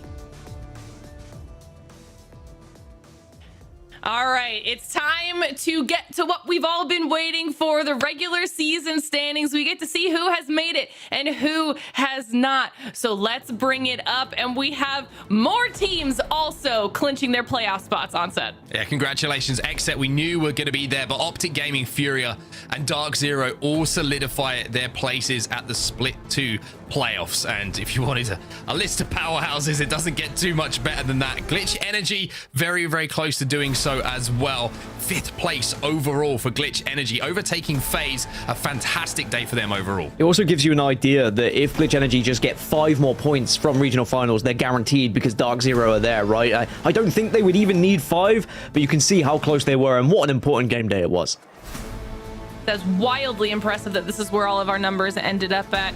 You can see our top 10. We'll slide on down to the next page and see who's going to be rounding out the top 20. Drug Free coming in at 48 points in the 20th position here on set. Yeah, at 20th position for Drug Free, but I'm looking at NRG. They like leaving it late, NRG, and you're leaving it almost too late. Regional finals, they will be there, of course, but they got some work to do ahead of them. Complexity have had a good season so far as well, really started to find some form in final weeks. They've got work to do as well. Regional finals is set up to be a pretty incredible overall day, I think, of action, so keep your eyes on that one. It's going to be extremely stressful, extremely emotional, I'm sure, with those playoff spots on the line. And we'll see how close your math was here, Gaskin, as we take a look at the third page and see which teams just didn't quite make the cut. Tripods there at 44 points, right behind LTC. Yeah, 4 points short in the end, and I think it's going to be a case of what could have been throughout the rest of the season for Tripods. It was a great last-ditch effort, but just not quite enough. And for AJC, I think they'll be kicking themselves a little bit. They were the closest team to be able to get there at the start of the day, but they just weren't able to put the points on the board, weren't ever able to get going. The same could be said for SCS. So Drug-Free are going to be very relieved. Despite being eliminated in 18th position in that last game, they were able to hold on and just watch the likes of AGC and Tripods not do enough. Yeah, things were definitely close all day here. Phenomenal performance across the board. But now you guys know who to expect to see next week in a regional finals. But before we close out the day, let's jump into an interview. I am so excited that we get to do this because it was my team. It was now my MVP pick. We've got Vane hanging out with us. How are you feeling right now? I don't know. Relief, I guess. No, I'm super excited. Super proud of my team and everybody's performance today and last week. Just super proud of everyone. I mean, you guys absolutely crushed it today. And I had kind of talked about it at the top of the show. Outside of this play day and match day 7, you guys had significantly better stats on World's Edge than Stormpoint. And then these last 2 match days, you just absolutely completely flipped it on its head and crushed it. So what changed for you on Stormpoint? Yeah. Well, last split, funny enough, it was the exact opposite. Like, we were really good at Stormpoint, but World's Edge was terrible. So it kind of flipped this season. So we had super easy or just like really good World's Edge, and our Stormpoint was terrible. And then the last 2 weeks before last week, we had terrible World's Edge and really good Stormpoint. So it's just like back and forth, but we finally figured it out and we're succeeding on both maps now. So I think it took some time, but we kind of have ironed out all the kinks, so it's good to feel. Well, first of all, Vane, I want to say congratulations on the performance today, because I think it was probably the best performance we've seen from you guys in, throughout the split, and what a time to really do it as well. Yeah. I think the back-to-back wins that you put on the board are massive. I mean, how much confidence does that give you, not only heading into the regional finals with, potential playoff spots on the line, but if you make it to playoffs as well, with the way you've been playing in recent weeks, what do you think this team can achieve? Well, I mean, we already have a ton of confidence, because like last split, we're the BR Demons, and our fighting is literally insane, like top-notch fighting, and we're not scared to fight anybody at all. And this split, we focused hugely on like macro rotations, playing smarter, putting ourselves in the spot rather than forcing stuff. And now we just kind of are building the best of both worlds, and I think we could take any team on at this point, so that feels good. I mean, I've seen some of you guys, throughout not just BR tournaments, but arena tournaments as well. Aiden was one of the most impressive players that I've watched across the years, and how he performs. But what would you say that every player on your team brings to the squad, yourself included? If you had to just say one thing that you all bring, what would that be? I'd say Aiden is the backbone. He never has to be microed. You don't need to tell him like what to do. And you can always just rely on him to be doing his job and more. I'd say Reeds is a very key component of our success right now, because I have a lot of experience with like zone IGLing, or not zone IGLing, but I have a lot of experience with zone. And I kind of bring like the macro and the rotations to the table, and Reeds complements that with good fighting IGLing and micro calls. So, yeah. I mean, I couldn't agree with that anymore. You guys had, like we've been saying all day, a stellar performance. Looking forward now, obviously, to regional finals. You guys are a couple points away from clinching that playoff spot. So what is the mentality heading into regional finals? I mean, pretty much the same mentality we've approached the last 2 weeks with. Like whatever happens, like we have it figured out now. As long as we're confident in our fights, like the rest will fall in place for us. Like we have the macro down, we have the rotations down, all we need to be is confident in our fights, and I think we'll be fine. I think we're all very excited to watch you guys play next week. Thank you so much for jumping on and chatting with us a little bit, and congratulations one more time. Thank you. Appreciate it. All right. Always nice to be able to chat with our players. It's really insightful answers as well from Vane. So it was really cool to be able to hear from him. But it's not just our players who have these massive impacts on our games. It's also the items, which means it is now time for WD Black. What's in your pack? All right. Guys, this is kind of a no-brainer because today for this show, it's the RE45. Onset, let's talk about it. I feel bad because Onset always gets these, right? And just like I do in game, I'm going to steal the RE45 away from him because this is one of the best, if not the best weapon, in my opinion. If you see it in a care package, boy, do you need to get it because this thing shreds through close range. It will destroy any gun on any given day. The fact you get a Digi-Threat alongside it as well, it is a must pick up weapon. If you are a controller player, then boy, do you need to have it as well because this thing just does not miss. And I love it. It is one of my favorite guns that comes out of the care package, and that's why I always steal it off of Onset. Fun story, actually. Let's talk about this, Dan. Considering you stole it away from me. Dan, actually, we were making a really smart rotate, trying to get ahead of a team. Dan goes, there's a care package over here with RE45 in it, and he's like over here. It was about 300 meters away, and we're like, we're not gonna get it. Like, we've got to rotate into zone here. Dan is already halfway there, and I'm like, Dan, where are you going? And to be fair to him, he got the RE45. Did we die before we got to zone? Probably. But Dan did get his RE45, and I'm just happy for him. Yeah. Well, you know what? That's a lovely story. That's why it was in Dan's pack, okay? Because he knows the guns to go for when he has the opportunity to get them. So this has been WD Black. What's in your pack? Phenomenal performance. A great day of Apex Legends action across the board. Before we close out the day, though, guys, it is time for some final thoughts. Both regions are done with their regular season now, and all we have to look forward to is regional finals right around the corner. Onset, how you feeling? Feeling nervous for some of the teams. I mean, I think NRG was my team to watch coming into today for good reason, and it's because they're going to continue to be my team to watch because they did not perform today, and they now have pressure on their shoulders heading into regional finals. Sure, they've been here before. They've got the experience to deal with it, but some not good-looking games from them today in certain situations. They certainly got focused on zone, and I feel like maybe the loot didn't really fall in their way sometimes. You saw them rotating quickly, didn't have even blue armors to play with, and just trying to make the best out of bad situations, which they did on certain occasions. But I think Glitch Energy is showing that, you know, if you want to compete in Apex Legends, there's always a path to become one of the best players in the world, and that's just grinding away. Aiden the Destroyer, Reed's perfect examples of that, coming from the arena, you know, side of Apex into battle royales. They were arena demons to BR demons, and now the Glitch Energy, and they are dominating some of these lobbies. So I think it's fun, and regional finals is going to be a bloodbath. That's all I know.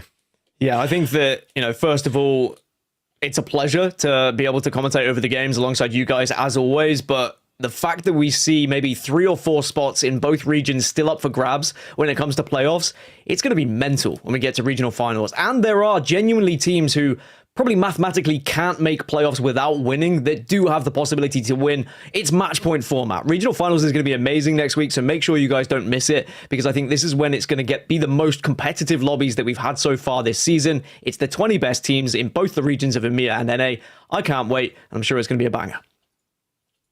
Yeah, I too am very excited for everything because that's it. That's all she wrote for the regular season for NA, NALGS, and all of our teams are now set for these regional finals. So if we're talking about it, you need to be here for, okay, next Sunday will be the regional finals for both EMEA and NA. You do not want to miss any of the action. Same time, starts all at 10 a.m. Pacific. You have to be here to see how it all plays out. Who's going to win?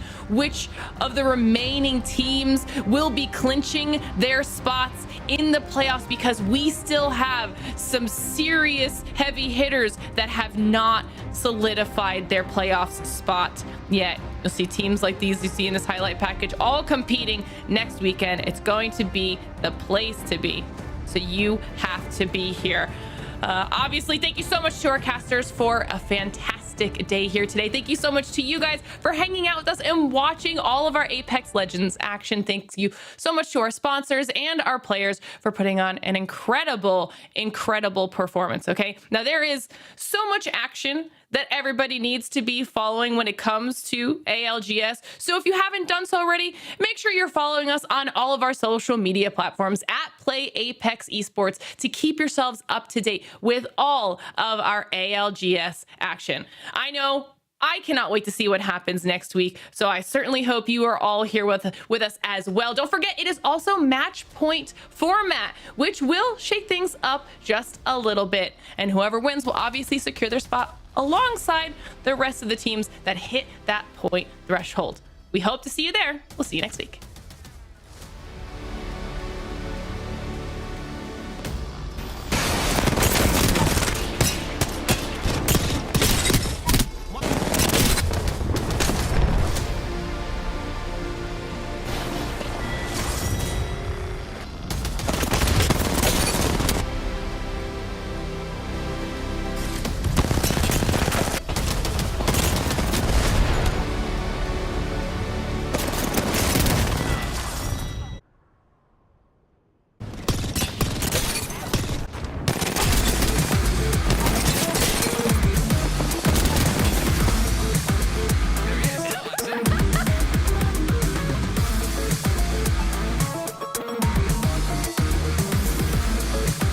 Goes down as well. It's a 1v1 here. A1's is going to win it. Optic will be eliminated.